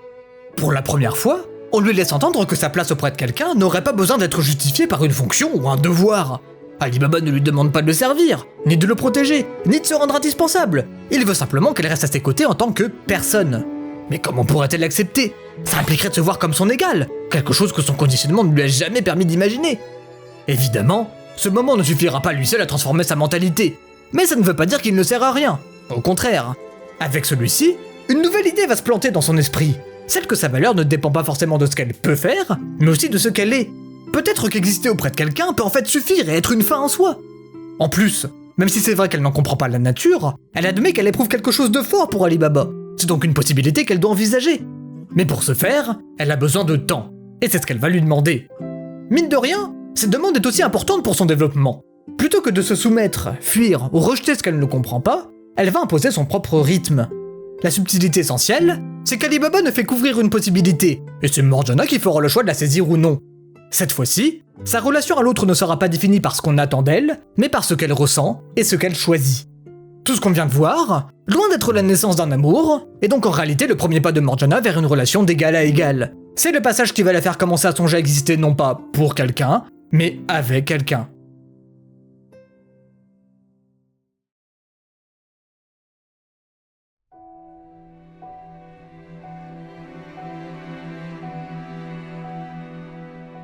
De retour à Balbad, Morgiana est témoin avec Ali Baba d'à quel point le pays a été transformé. Il n'est même plus reconnaissable. Le point qui a néanmoins le plus changé, c'est l'arrivée dedans de l'esclavage. C'est un choc pour tout le monde, et particulièrement pour Morgiana. Elle s'était jadis battue avec Ali Baba pour ne pas que ce pays devienne un pays esclavagiste, mais ses efforts n'ont pas payé. De plus, les anciens citoyens de Balbad ne feront rien. Ils acceptent le sort des plus démunis pour leur propre bien. Ali Baba a beau vouloir changer tout ça, Cohen et Kohomé, les responsables de ce changement, ne le lui permettront uniquement qu'à certaines conditions. Pour faire simple, devenir un vassal de l'Empire et se marier à Kogyoku. Ali Baba est très réticent à les accepter. Il ne veut pas être malhonnête envers celle qu'il aime. Mais à vrai dire, il n'a pas vraiment le choix. Tant qu'il ne les acceptera pas, l'Empire Ko détiendra en otage Balbad. Il a donc été contraint à céder. Au même moment, Morgiana rencontre par hasard l'un de ses camarades Fanalis, Mu Alexius. Ce dernier lui révèle que lui aussi, à l'époque, a voulu rejoindre sa terre natale, au-delà de la Grande Gorge. Même si Yunnan l'avait averti qu'il ne pourrait plus retourner en arrière, contrairement à Morgiana, lui a persisté à vouloir y aller. Rappelons-nous que si elle n'y avait pas été, c'était parce qu'elle avait appris qu'une grande guerre était imminente et qu'Ali Baba et Aladdin allaient être impliqués dedans. Mais c'est pas parce qu'elle ne l'a pas franchi la dernière fois qu'elle avait abandonné l'idée d'y aller pour autant. C'est juste que les pourparlers pour établir une paix mondiale ne sont pas encore terminés. C'est donc tout à fait possible qu'elle ait songé y aller après que son objectif était rempli. Comme elle, Mu voulait lui aussi à tout prix retourner sur ses terres. Et il a failli le faire. Sauf qu'au moment d'y arriver, il a pris conscience de ce qu'il était vraiment. De l'autre côté des terres, il n'était plus un homme, mais un fauve. Les Fanalis qui habitent le monde humain sont en réalité enchaînés par des chaînes invisibles qui brident leur force magique ainsi que leur véritable forme. Ce qu'il était depuis le début, c'était donc un compromis. C'est le prix à payer pour prendre forme humaine. S'ils reviennent chez eux, ils se transformeront en leur véritable forme. Et ce, sans possibilité de réversion. Quand Yunnan disait que ceux qui vont là-bas ne pourraient pas revenir, c'était donc plus dans un sens identitaire. Revenir sur sa terre natale revient à abandonner le monde des humains. En apprenant la vérité, Morgiana décidera alors de renoncer à son projet. Elle ne souhaite pas quitter ce monde où ces deux grands héros se trouvent. Sa recherche d'identité en tant que Fanalis s'achève ainsi ici. Retrouver ses terres était auparavant un moyen de retrouver sa place dans ce monde. Mais avec les rencontres qu'elle a faites sur le chemin pour y parvenir, elle a fini par réaliser qu'elle avait en fait déjà trouvé. Sa place est aux côtés d'Ali Baba et d'Aladdin. La conversation d'Ali Baba et de Morgiana s'étant faite en parallèle et ayant pris des bateaux différents, les deux ne se revoient plus jusqu'au jour de la réunion mondiale. C'est sur place que les liges d'Ali Baba apprennent qu'ils ne peuvent plus revenir à Sindoria suite à une de ses décisions. Ce dernier s'en veut terriblement. Il ne voulait pas les mêler à ses affaires, mais ils se sont tout de même retrouvés à subir les conséquences de ses choix. Et c'est là que Morgiana va avoir toute son importance. Devinant qu'Ali Baba s'était fait prendre en otage quelque chose qui lui était cher, cette dernière va continuer à lui rester fidèle malgré son choix. Ainsi, elle va faire en sorte qu'elle et ses liges ne soient pas une charge mentale pour lui. En agissant comme soutien moral, elle montre qu'elle a alors parfaitement compris quel était son rôle de lige. Plus tard, en apprenant l'histoire d'Almatoran, la nécessité de ne pas répéter les mêmes erreurs du passé, ainsi que les origines d'Aladin, Morgiana ne va pas changer de regard sur son ami. Elle est heureuse d'en connaître plus sur lui et souhaite continuer à se battre à ses côtés.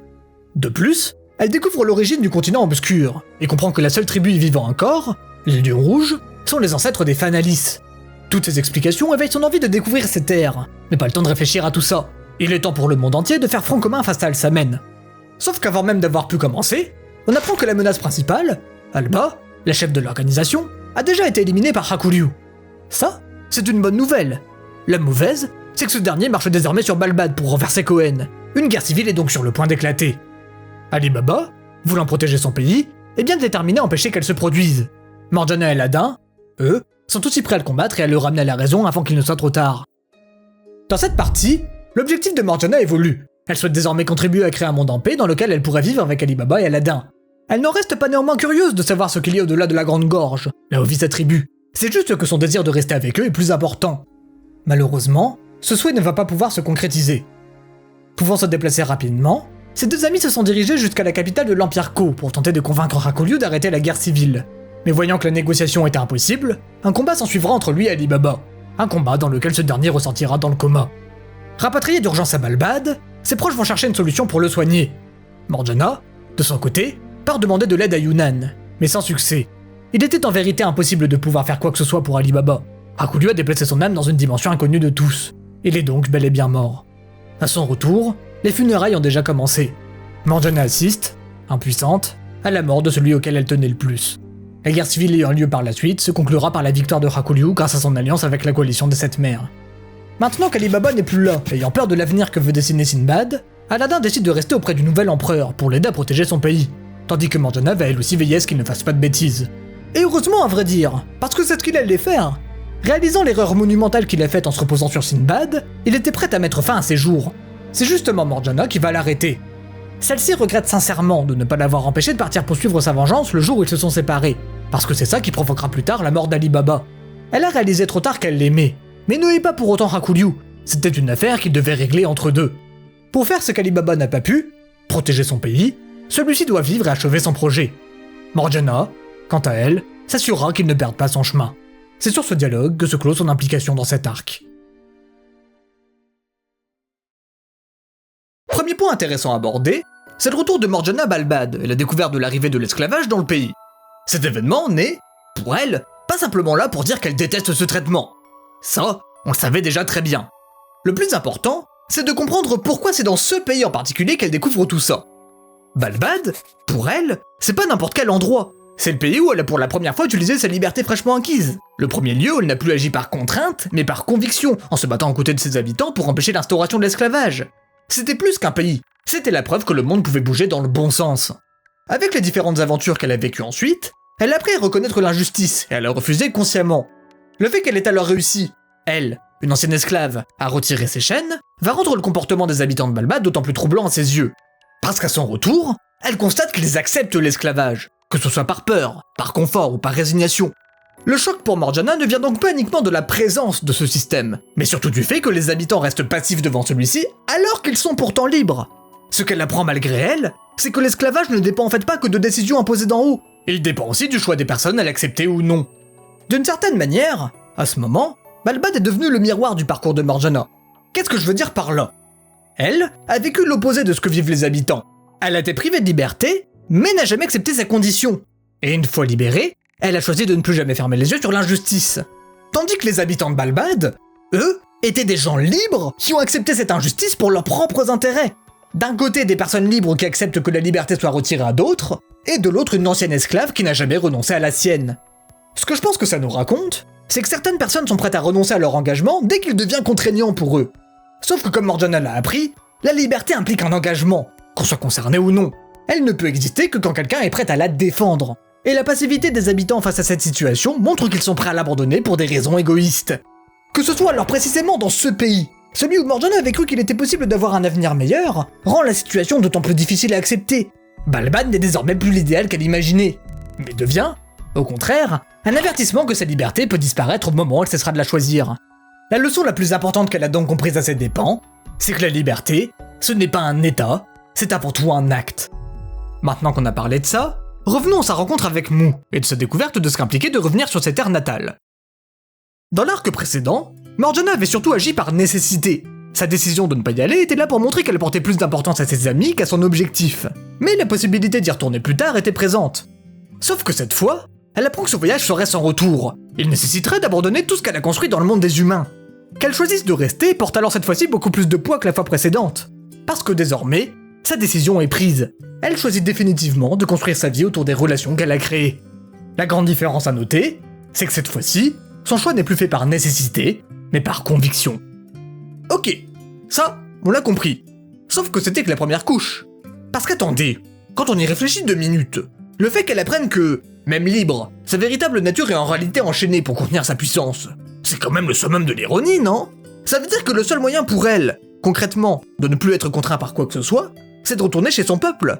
Alors qu'elle fasse le choix de ne pas y aller, donc d'une certaine manière, qu'elle décide de garder des chaînes pour rester avec ceux qui lui sont chers, c'est aussi une décision hyper symbolique. Elle passe d'une personne qui souhaitait auparavant se débarrasser de toutes les entraves qui pouvaient la contraindre, à une personne qui décide d'en garder certaines pour vivre sa vie comme elle le souhaitait. Je pense que ce que ça nous montre, c'est que sa vie n'est plus motivée par l'envie d'une liberté totale. Et à vrai dire, est-ce que c'était vraiment son but final? Parce que depuis le début, on parle de cette liberté.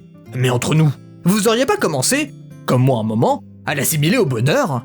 La question se pose forcément, parce que dans l'imaginaire collectif, c'est sûr que ça peut y contribuer. Mais est-ce que ce serait pas un raccourci? La liberté totale n'est peut-être pas forcément synonyme de bonheur total. Et je pense que c'est ça, l'un des messages cachés derrière le choix de Morgiana. Sa vraie liberté n'est pas définie par la libération de toutes ses chaînes, elle est définie par celle qu'elle accepte volontairement de garder et qui donne du sens à sa vie. Si on devait donc retenir quelque chose pour nous de sa décision, ce serait que s'émanciper de toutes ses contraintes n'est pas forcément synonyme de trouver son bonheur. Ça peut être le cas, hein, mais pas systématiquement. On peut aussi le trouver en comprenant la valeur de certaines d'entre elles. Avoir la responsabilité d'un projet, devoir s'occuper de sa famille, ou encore aboutir à des projets qui nous tiennent à cœur. Oui, on peut parfois avoir envie de les fuir. Mais ce que nous dit Morgiana à ce propos, c'est que certaines de ces chaînes, au contraire de nous empêcher de vivre, nous donnent plutôt une raison de le faire.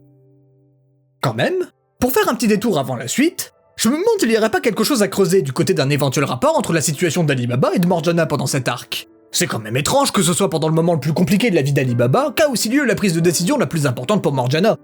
À bien y avoir réfléchi, en effet, on peut remarquer un parallèle certain.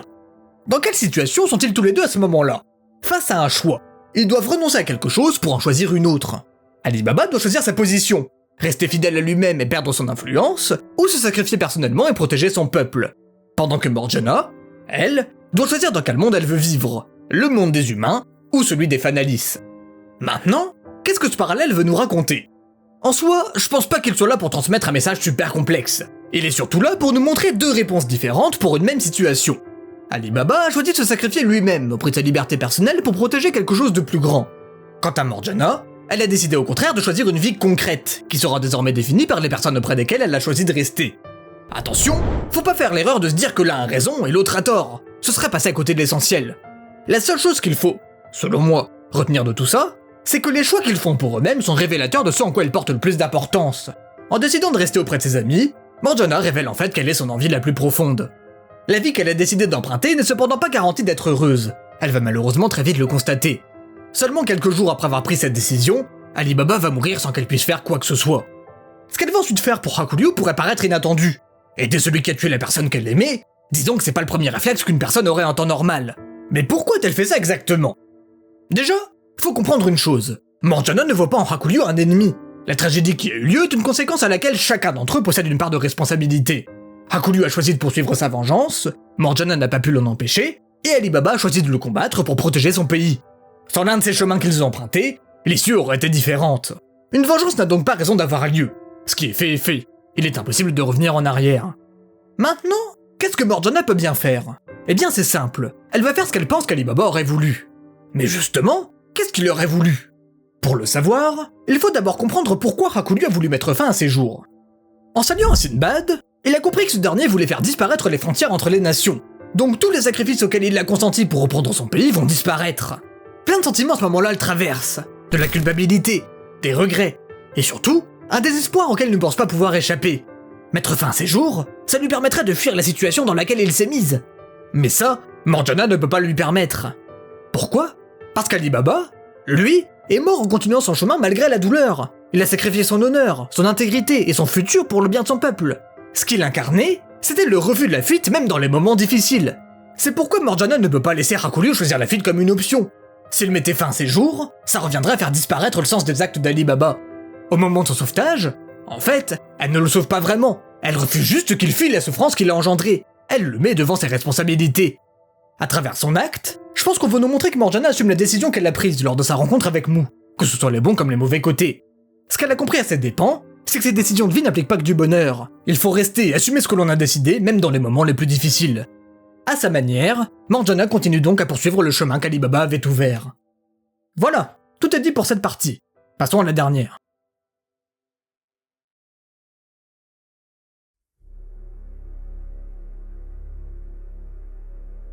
Un an après la fin de la guerre civile de l'Empire Ko, Sinbad, accompagné de la nouvelle réincarnation d'Alba, se confronte à Aladdin.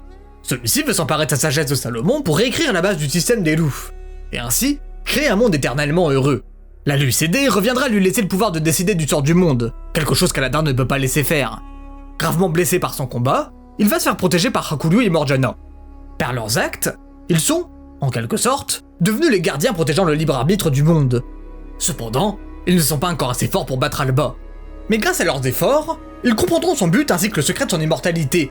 Elle peut transférer son esprit dans sa descendance. Pour ressusciter Lila, elle cherche à transformer Sinbad en s'emparant de la sagesse de Salomon, bien que celui-ci ne soit pas au courant. Pour fuir la menace qui les poursuit ainsi que pour s'entraîner afin de la battre, le groupe va alors se réfugier pendant 2 ans là où personne ne pourra les trouver, sur le continent obscur. Rappelez-vous, pour un Fanalis, continent obscur égale transformation en sa forme d'origine. Mais grâce à la magie d'Aladin, Morgiana va parvenir à rester sous forme humaine. Même si ce n'était pas le but premier, au final, elle est bien parvenue à revenir sur sa terre natale et à rencontrer sa tribu. Un objectif donc rempli pour elle. Mais elle ne compte pas y rester. Elle est bien déterminée à vaincre la menace qui pèse sur le monde une bonne fois pour toutes. En plus de ça, bonne nouvelle, ils ont découvert qu'Ali Baba était récemment revenu à la vie. Mais avant de pouvoir le retrouver, ils vont devoir accomplir leur objectif. Pour un Fanalis, il n'y a pas mieux que s'entraîner avec son propre peuple. C'est alors sous leur tutelle que Morgiana va devenir plus forte. Le jour de la confrontation arrive.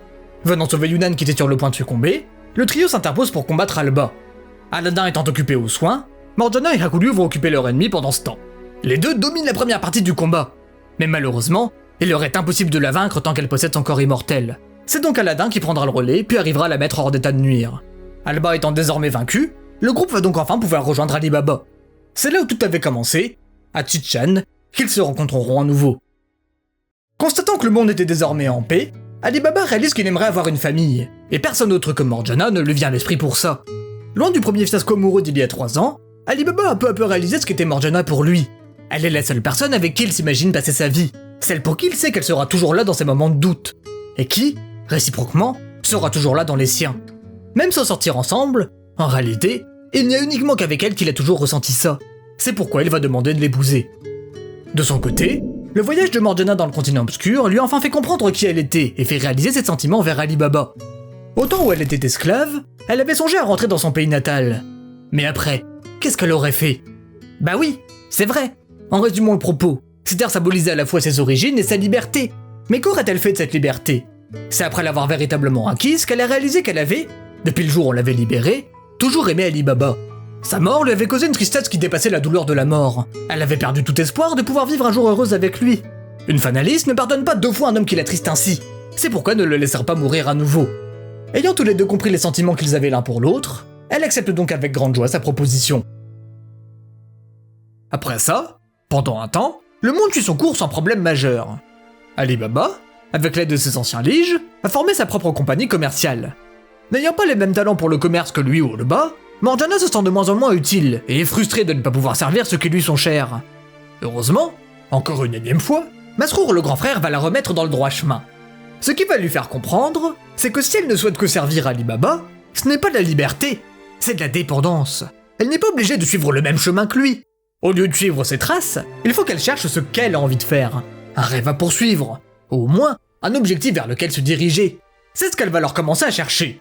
Mais c'était sans compter sur un événement inattendu. Sinbad a réussi à prendre le contrôle du palais sacré et à en devenir le nouveau dieu. Ce pouvoir en main, il a modifié sans leur consentement les loups de tous les êtres humains pour les rallier à sa cause. Il est donc désormais impossible de s'opposer à son idéologie d'une quelconque manière. Mais ça ne s'arrête pas là. Il veut aussi impliquer tout le monde dans son plan, qui vise à surpasser les divinités supérieures et aller toujours plus loin. Ça serait pas forcément une mauvaise idée, s'il fallait pas sacrifier le monde entier pour y parvenir. Mais de toute façon, personne n'a le choix. Maintenant que Sinbad a réécrit leur louf, personne n'a même l'idée de remettre en question sa volonté. Et malheureusement, Morgiana ne fait pas exception. Elle aussi pense et agit maintenant comme Sinbad le voudrait. Toutes les réponses qui ont été trouvées après tant de guerres, de tourments et de souffrances ont été modifiées selon sa volonté. Et justement, c'est ce fait-là qui va être l'élément déclencheur pour Ali Baba. Lui a pu garder son libre arbitre du fait qu'il est déjà mort une fois. C'est donc en étant affranchi de toute contrainte qu'il va retourner auprès de Morgiana pour discuter avec elle. Au moment où elle s'était faite libérer de l'esclavage, elle ne savait pas quoi faire et n'avait aucune idée de qui elle était. Mais en ayant rencontré Ali Baba et Aladdin, elle a pu découvrir plein de choses sur elle-même, ce qui était inadmissible à ses yeux, ce qui lui apportait de la joie, ce qui la rendait heureuse. Toutes les expériences qu'elle a vécues ainsi que les sentiments qu'elle a découverts avec Ali Baba lui ont permis de se construire. Et c'est grâce à ça qu'elle a appris à s'aimer elle-même. Aimer Ali Baba lui a également permis de s'aimer. Mais même en disant ça, elle souhaite désormais mourir avec lui pour rejoindre les Louf. Elle qui avait enfin fini par trouver sa place et qui avait juré de cette fois-ci réussir à protéger celui qu'elle aime, abandonne tout ça du jour au lendemain. Vous vous rendez compte de la tragédie que c'est pour Morgiana? Même si elle est encore bien vivante, tout ce qu'elle a construit par elle-même et qui l'amenait voir les convictions qu'elle avait ont été balayées d'un revers de la main par Sinbad. Elle n'est même plus capable de se battre pour ses idéaux. C'est pourquoi Ali Baba va décider de combattre, pour vivre heureux avec elle aujourd'hui et pour défendre la version de Morgiana qu'il aimait, celle qui était libre, qui pensait et agissait par elle-même. Cette dernière refuse de le laisser aller combattre seule, elle souhaite venir avec lui. Mais elle en est incapable. Les Louf qui la composent l'interdisent d'agir autrement que comme le veut la volonté de Sinbad. Elle est donc contrainte à l'inaction malgré une forte volonté de lutter. Plus tard, après qu'Ali Baba ait trouvé un compromis avec Sinbad, le véritable ennemi, David, va voler sa place de dieu et commencer le processus de retour aux Louf. Après une bataille très... divine, Sinbad réussit à neutraliser l'altération des pensées. Morgiana va donc à nouveau pouvoir agir et protéger la population. Elle prendra ensuite part avec tout le monde à la destruction des labyrinthes, qui fera disparaître tout le système du palais sacré. Dans un monde maintenant totalement transformé, Morgiana se marie à Ali Baba. Mais ce n'est pas une fin pour elle, parce qu'elle a surtout enfin trouvé son rêve. La frontière physique entre le monde des humains et du continent obscur ayant totalement disparu, il est désormais possible d'explorer ce nouveau continent et d'aller voir les Fanalis sans se transformer.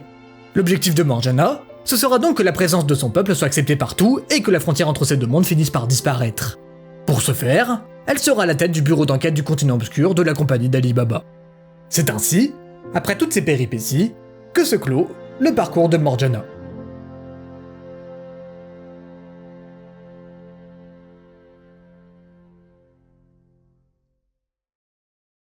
Bon, nous voilà arrivés à la fin de l'histoire. Alors, qu'est-ce que tout ça vient de nous raconter sur Morgiana? Eh bien pas mal de trucs. D'abord, commençons par revenir sur son rôle en tant que gardienne du libre arbitre du monde. Qu'est-ce que ce choix raconte sur elle?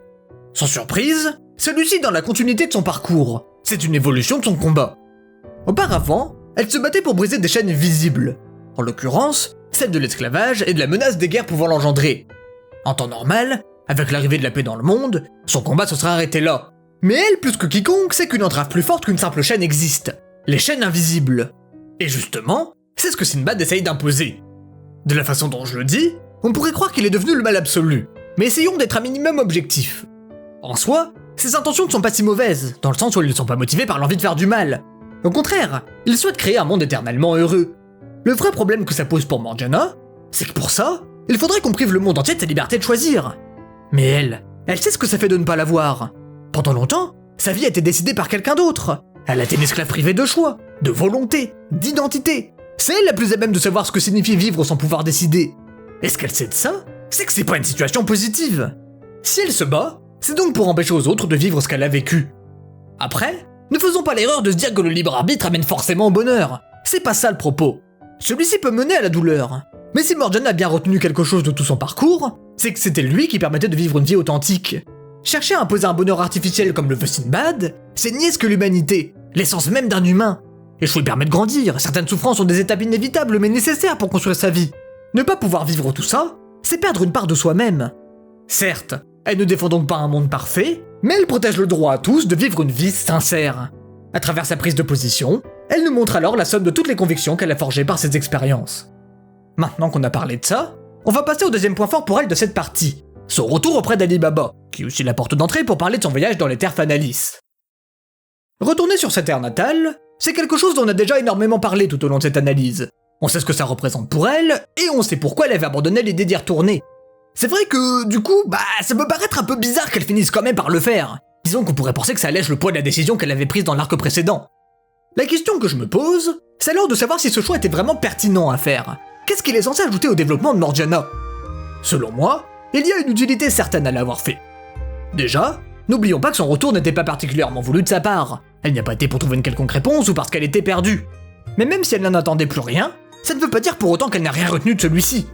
Personnellement, je pense que son retour lui a permis de clôturer le dernier doute qu'elle aurait pu avoir, celui de savoir si ses origines donnaient du sens à sa vie.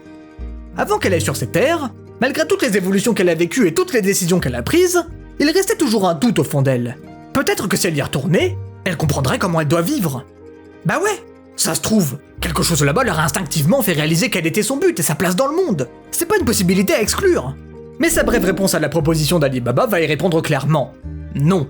La découverte de ses origines ne lui a pas donné une identité. Être fanaliste ne lui a pas expliqué comment vivre, quoi vouloir, ni qui aimer. Ce que ce voyage lui a apporté, ce n'est donc pas des réponses à ses doutes, mais une compréhension de ce qu'elle est. Elle comprend enfin d'où vient sa force et pourquoi elle est différente. Même si elle s'en doutait déjà un peu, elle est maintenant certaine que ses origines expliquent que ses fondations, et non pas ce qu'elle doit devenir. Est-ce que c'est important ? Oui, parce que de cette compréhension lui est venue une confirmation. La confirmation que le chemin qu'elle voulait emprunter n'était pas un refuge, mais bien ce qu'elle voulait vraiment. Et c'est pour cette raison qu'elle n'a plus aucun doute sur ses sentiments vers Ali Baba. Désormais, elle sait qu'elle ne s'est pas attachée à lui parce qu'elle n'avait rien d'autre. Elle a vu ce qu'aura pu être son autre vie, elle n'est plus perdue, elle a retrouvé ses origines, et même en sachant tout ça, elle a choisi de vivre avec lui. Grâce à ce voyage, il n'existe plus aucun doute en elle. Son amour et son envie de rester dans le monde des humains ne peuvent plus qu'être sincères. Pour les trois du fond qui n'ont pas tout bien écouté, en gros, ce que je veux dire, c'est que son voyage ne lui a pas donné une direction, il lui a confirmé qu'elle avait déjà choisi la bonne. Quand on y pense, c'est aussi la première fois de sa vie que plus rien ni personne ne lui dit quoi faire. Même ses origines ne peuvent plus décider pour elle. Son retour, vous l'aurez compris, était donc la dernière pièce qui manquait pour que Morgiana devienne totalement libre. Et si c'était aussi pertinent de l'amener avec la proposition d'Ali Baba, c'était parce que c'était ça qui lui manquait pour comprendre ses sentiments vers lui. Dans ce dernier arc, je pense que vous l'aurez remarqué à mon résumé, on peut constater que Morgiana est, déjà, beaucoup moins présente, mais surtout, beaucoup moins utile dans l'histoire. À ça, je pense qu'il doit y avoir plusieurs raisons techniques. Ça ne vous a peut-être pas échappé, la fin du manga semble précipitée, tout s'enchaîne très vite sans jamais respirer. Il y a fort à parier que celle-ci devait être plus étalée à l'origine, mais que certaines décisions prises ont fait qu'elle a été condensée. J'en parlerai peut-être un de ces cas dans une petite vidéo. Ce rush final, je trouve que Morgiana en a particulièrement souffert. Sa présence est beaucoup moins fréquente que dans les arcs précédents. Sauf qu'être moins utile dans l'avancement du scénario n'est pas forcément synonyme d'être inutile dans l'intrigue. En fait, pour elle, ce que je trouve très intéressant, c'est que c'est même tout le contraire. Son inaction forcée par Sinbad raconte plus de choses que si elle agissait. Depuis le début de l'œuvre, une quantité non négligeable d'efforts ont été mis dans son développement. Elle était spéciale dans le monde de Maggie. En tout cas, nous, c'est comme ça qu'on la voyait. Donc la voir devenir après la réécriture des Loufs, malgré son importance, un pantin de la volonté de Sinbad, rend cet événement beaucoup plus impactant pour nous. Les quelques cas qui n'ont pas été touchés sont très spéciaux de par la nature de leur Louf. C'est ça qui a fait qu'ils ont échappé à leur réécriture. Mais en soi, c'est tout. Ce n'est que pour cette raison. Pas grâce à un plot armor ou pouvoir magique de la volonté qui arrive à surpasser la volonté divine. Non. Peu importe l'importance que quelqu'un possède dans ce monde, il ne pourra rien faire pour y échapper. Le fait que même un personnage aussi important que Morgiana soit touché était alors une bonne idée pour amener plus de drame. Mais l'élément le plus important qui fait qu'il était intéressant de la choisir est autre part. Morgiana, c'est l'une, voire la personne dans cette œuvre qui porte le plus d'importance à son libre arbitre. Toute son identité s'est construite sur la notion du choix. Après que sa vie était libérée de l'emprise de quelqu'un d'autre, pendant tous les arcs qu'on a ensuite vus ensemble, on l'a vu choisir où aller, pour qui se battre, qui aimer, quoi refuser. C'est ça qui lui a permis de se définir. En gros, choisir, pour elle, c'est une part même de son existence. C'est ce qui l'a construite. Et c'est justement pour ça que ce que Sinbad lui a fait est aussi terrible pour elle. D'un coup, elle ne peut plus penser ni agir contre sa volonté. Mais surtout, il efface tout ce qu'elle a construit depuis qu'elle a cessé d'être une esclave. Retirer son libre arbitre, c'est plus que simplement l'empêcher d'agir. C'est effacer ce qui donnait du sens à sa vie. Elle ne peut plus agir selon ses convictions, elle ne peut plus défendre ce qu'elle croit juste, et le pire de tout, elle ne peut même plus remplir son serment de protéger Ali Baba. En résumé, priver Morgiana de son libre arbitre revient littéralement à effacer la personne qu'elle était. Et pour comprendre ce que ça raconte plus largement dans l'histoire, voir Morgiana, l'exemple le plus parlant de ce qu'est l'humanité dans l'œuvre, être rendu inutile au monde que veut Sinbad, est lourd de sens. Ce que ça nous dit, c'est que la condition pour que son idéal soit réalisable, c'est de détruire ce qui donne de la valeur à une vie humaine. Dans le monde parfait qu'il recherche, l'essence même de l'humanité n'existe plus. Les événements qui auront lieu dans la suite finiront par faire annuler sa décision. Ali Baba inspirera les personnes du monde entier à choisir par eux-mêmes quelle voie elles voulaient emprunter. C'est alors sur de nouvelles bases où chacun peut utiliser son libre arbitre que se clôt le manga. Mais est-ce que c'est sur une conclusion aussi vague que se clôture aussi le développement de Morgiana ? Non. Quand même, on n'a pas encore parlé d'un truc super important, non ? Certes, sa liberté est désormais totalement acquise et la question de ses sentiments est réglée, mais une question se pose. Qu'est-ce qu'elle va faire maintenant ? Bah ouais, c'est bien beau d'être libre et d'être aux côtés de la personne qu'elle aime, mais ce n'est pas une finalité. La liberté n'est qu'une condition pour faire ce que l'on a envie, tandis que l'amour n'est qu'un accompagnement dans le parcours. Et comme il avait été dit dans le résumé, Continuer à vouloir servir à Alibaba n'était pas un objectif, mais de la dépendance. Ce qui lui manquait encore, c'était donc d'un objectif personnel, quelque chose qui ne soit dicté par personne d'autre qu'elle. Il aura fallu attendre les toutes dernières pages du manga pour qu'elle le découvre, devenir la médiatrice entre les humains et les Fanalice. Mais en soi, peu importe ce que ça aurait pu être, l'importance n'est pas dans ce qu'est son objectif, mais dans ce que ça représente pour elle.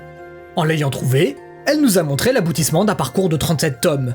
Elle est devenue ce qu'elle n'avait jamais réussi à être jusque-là, une personne qui vit pour elle-même.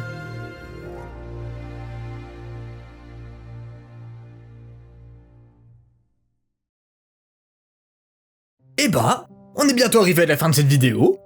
Comme d'habitude, ne vous pressez pas de chercher la prochaine que vous allez regarder. Je vous laisserai largement le temps de le faire après la fin de ce que j'ai à dire. Alors, par quoi commencer? Cette vidéo, elle m'a surtout servi à mieux comprendre les actions et la psychologie de Morgiana. Au fur et à mesure de l'analyse, je me suis rendu compte qu'en fait, j'avais une compréhension très limitée du personnage. Je comprenais pas les ficelles derrière son endoctrinement par Jamil. J'avais pas saisi l'importance du moment où on nous montre son émancipation. Je prenais ses actions à Balbad et Sindoria comme uniquement une affirmation dans un rôle de soutien. J'avais pas du tout cerné les tenants et les aboutissants de la déclaration de Rakulyu. Je suis totalement passé à côté de ces tourments derrière la question de ses sentiments. Et pour terminer, peut-être ma plus grande erreur, j'ai toujours pensé que son manque de présence dans le dernier arc éclipsait grandement sa valeur narrative. C'est exactement pour ça que j'aime faire ce genre de vidéo. Parce que peut-on vraiment clamer haut et fort qu'un personnage est l'un de nos préférés quand on ne sait même pas ce qu'il fait et représente? Morgiana, c'est un personnage que j'ai toujours apprécié. Certes, mais cette appréciation se fondait sur une perception floue. C'était moins ce qu'elle était que l'image que je me faisais d'elle que j'admirais. Aussi, faut pas se mentir, l'appréciation d'un personnage se fait beaucoup par le chara-design. S'il est moche, il y a de très fortes chances que vous ayez plus de mal à vous attacher à lui. Mais bon, si vos seuls arguments pour déclarer aimer un personnage sont qu'il est beau et que son comportement est mignon, bah écoutez, que grand bien cela vous fasse. Mais on va pas pouvoir débattre longtemps. Raisonner ainsi, c'est admettre qu'on apporte plus d'importance à la façade qu'au fond. C'est le triomphe de la superficialité sur la profondeur. Auquel cas, n'importe quel personnage répondant à un critère de beauté similaire et qui aura le même comportement conviendrait. Mais Morgiana, peu importe à quoi elle ressemble, personne ne pourrait la remplacer. Pourquoi? Parce que ce qui la différencie vraiment des autres, c'est ce qu'elle raconte. Comprendre ça, ce qu'elle a traversé et pourquoi elle a agi comme elle a agi, c'est après avoir compris tous ces éléments que vous pourrez juger si vous aimez vraiment le personnage. Au-delà de l'esthétique qu'on lui a greffée, serez-vous capable de l'apprécier pour ce qu'elle transmet? En tout cas, pour ma part, il n'y avait déjà aucun doute de base, mais le sentiment s'est désormais renforcé. Je peux maintenant vous dire, sans plus aucun doute, que Morgiana est l'un de mes personnages préférés. Sur une note purement personnelle, vous savez, quand je fais une analyse comme celle que j'ai faite aujourd'hui, je me demande toujours si les messages du ou des personnages concernés m'ont apporté quelque chose pour moi-même. Est-ce que, par exemple, en apprenant ceci, j'ai acquis une nouvelle vision sur un sujet ou intégré leurs leçons dans ma manière de vivre et voir les choses au quotidien? C'est ce qui m'est arrivé avec la vidéo sur Alibaba ou encore celle sur Medaka. Encore maintenant, et pour toujours, les messages que j'ai appris dedans sont devenus une part de moi-même. Comme l'a écrit Ayenke, un auteur que j'apprécie particulièrement, les choses qu'on construit nous construisent en retour. Oui, c'est vrai, c'est pas moi qui écris les personnages que j'analyse.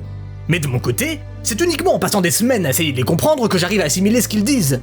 Entre entrevoir des messages et les approfondir, il y a une sacrée différence. Mais du coup, est-ce que j'ai retenu quelque chose de ceux de Morgiana? Est-ce qu'au final, cette vidéo m'a changé? Vu que je pose la question, vous allez forcément vous dire que oui. Et vous aurez raison. Pourtant, en tant que personne ayant toujours été libre, je peux pas dire que beaucoup de ces messages m'ont grandement fait écho. La plupart parlent après tout de reconquête d'une identité, de la recherche d'un sens à sa vie après avoir été enchaîné toute son enfance. Quelque chose que je n'ai moi-même pas vécu. Et heureusement. Mais l'un de ces messages a tout de même particulièrement su me parler. Celui qui parlait de notre rapport au choix. Ça vous est jamais arrivé de penser que vous n'étiez pas satisfait de la vie que vous viviez? Pour donner des exemples, vous avez une situation stable grâce à votre boulot, mais celui-ci ne vous plaît pas. Vous n'êtes pas heureux, et pourtant, vous avez assez d'argent pour vous permettre de changer de direction sans risque. Ou encore, vous vous ennuyez la plupart du temps, alors vous le tuez en scrollant à l'infini sur les réseaux sociaux, ou alors en jouant à des jeux sur lesquels vous n'êtes même plus sûr de vous amuser. Ce genre de situation, ça va forcément parler à certains d'entre vous. Et c'est exactement pour cette raison que ce dont parle Morgiana est intéressant. Parce qu'elle nous interroge sur la possibilité que nous n'utilisions pas notre liberté. Assumer celle-ci, ça fait peur. Changer, c'est prendre le risque d'échouer, d'être moqué, de perdre la zone de sécurité que vous vous êtes construite. Alors que rester là où l'on est, même dans l'ennui ou l'insatisfaction, ça permet de conserver des excuses. Et ces excuses, elles sont parfois plus rassurantes que la liberté elle-même. J'entends au loin ceux qui prétendront qu'ils n'ont pas le choix. Pour certaines personnes, j'en doute pas une seule seconde. Mais entre nous, si vous êtes en train de m'écouter parler de tout ça aujourd'hui, il est très peu probable que votre problème soit l'absence totale de liberté. Ceux qui en sont réellement privés n'auraient ni le temps, ni l'énergie, ni les moyens pour regarder une vidéo comme celle-ci. Ce qui veut dire une chose, c'est que vous avez le choix, mais que vous avez peur de ce qu'il implique. Après tout, croire qu'on ne l'a pas, ça peut devenir un refuge, une manière de se protéger de la peur que provoque le fait de décider pour soi-même. Tant qu'on se dit que c'est comme ça, qu'on n'a pas d'alternative, qu'on est coincé par le travail, la fatigue, le système, ou qu'importe la raison, on évite les questions qui fâchent.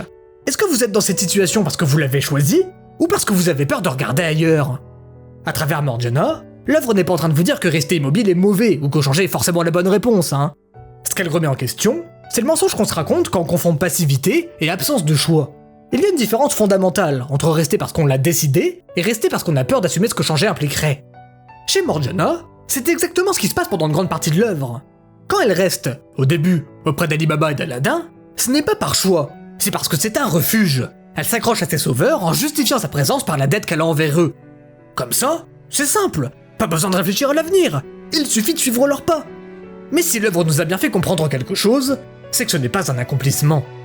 Comment a-t-elle alors fait face à cette situation? Eh bien en comprenant une chose. La chose, selon moi, la plus essentielle à retenir de tout son parcours. Le bon chemin commence au moment où on cesse de se mentir sur ses possibilités. Morgiana a vu qu'elle aurait pu quitter Ali Baba, a vu qu'elle aurait pu vivre sur ses terres, a vu les autres possibilités qui s'offraient à elle. Et ce n'est qu'après avoir vu toutes ces alternatives qu'elle a décidé de rester. C'est à ce moment-là qu'elle a véritablement fait un choix. Ce qu'on veut nous dire à travers elle, c'est que rester peut être un choix. Oui, mais seulement après avoir accepté qu'on aurait pu partir. Si vous êtes bien conscient que vous pourriez changer ou tenter autre chose, et que malgré ça, vous choisissez de rester là où vous êtes, alors là, seulement à ce moment-là, ce ne sera plus une prison, mais votre véritable désir. Vous utiliserez votre liberté. Au cas contraire, vous ne ferez que subir votre absence de décision. Pour répondre à la question initiale, ce que Morgiana m'a apporté n'est donc pas vraiment une réponse, mais plus une nouvelle perspective par laquelle regarder mon parcours ainsi que celui des autres. Pour résumer, et je terminerai là-dessus, ce qu'elle m'a appris, c'est que tant qu'on n'a pas le courage de regarder les autres possibilités qui s'offrent à nous, on ne peut pas vraiment dire qu'on a choisi sa voie. Je vous remercie d'être resté jusqu'à la fin de cette vidéo, j'espère qu'elle vous aura plu, et je vous dis à la prochaine, c'était Shizenken.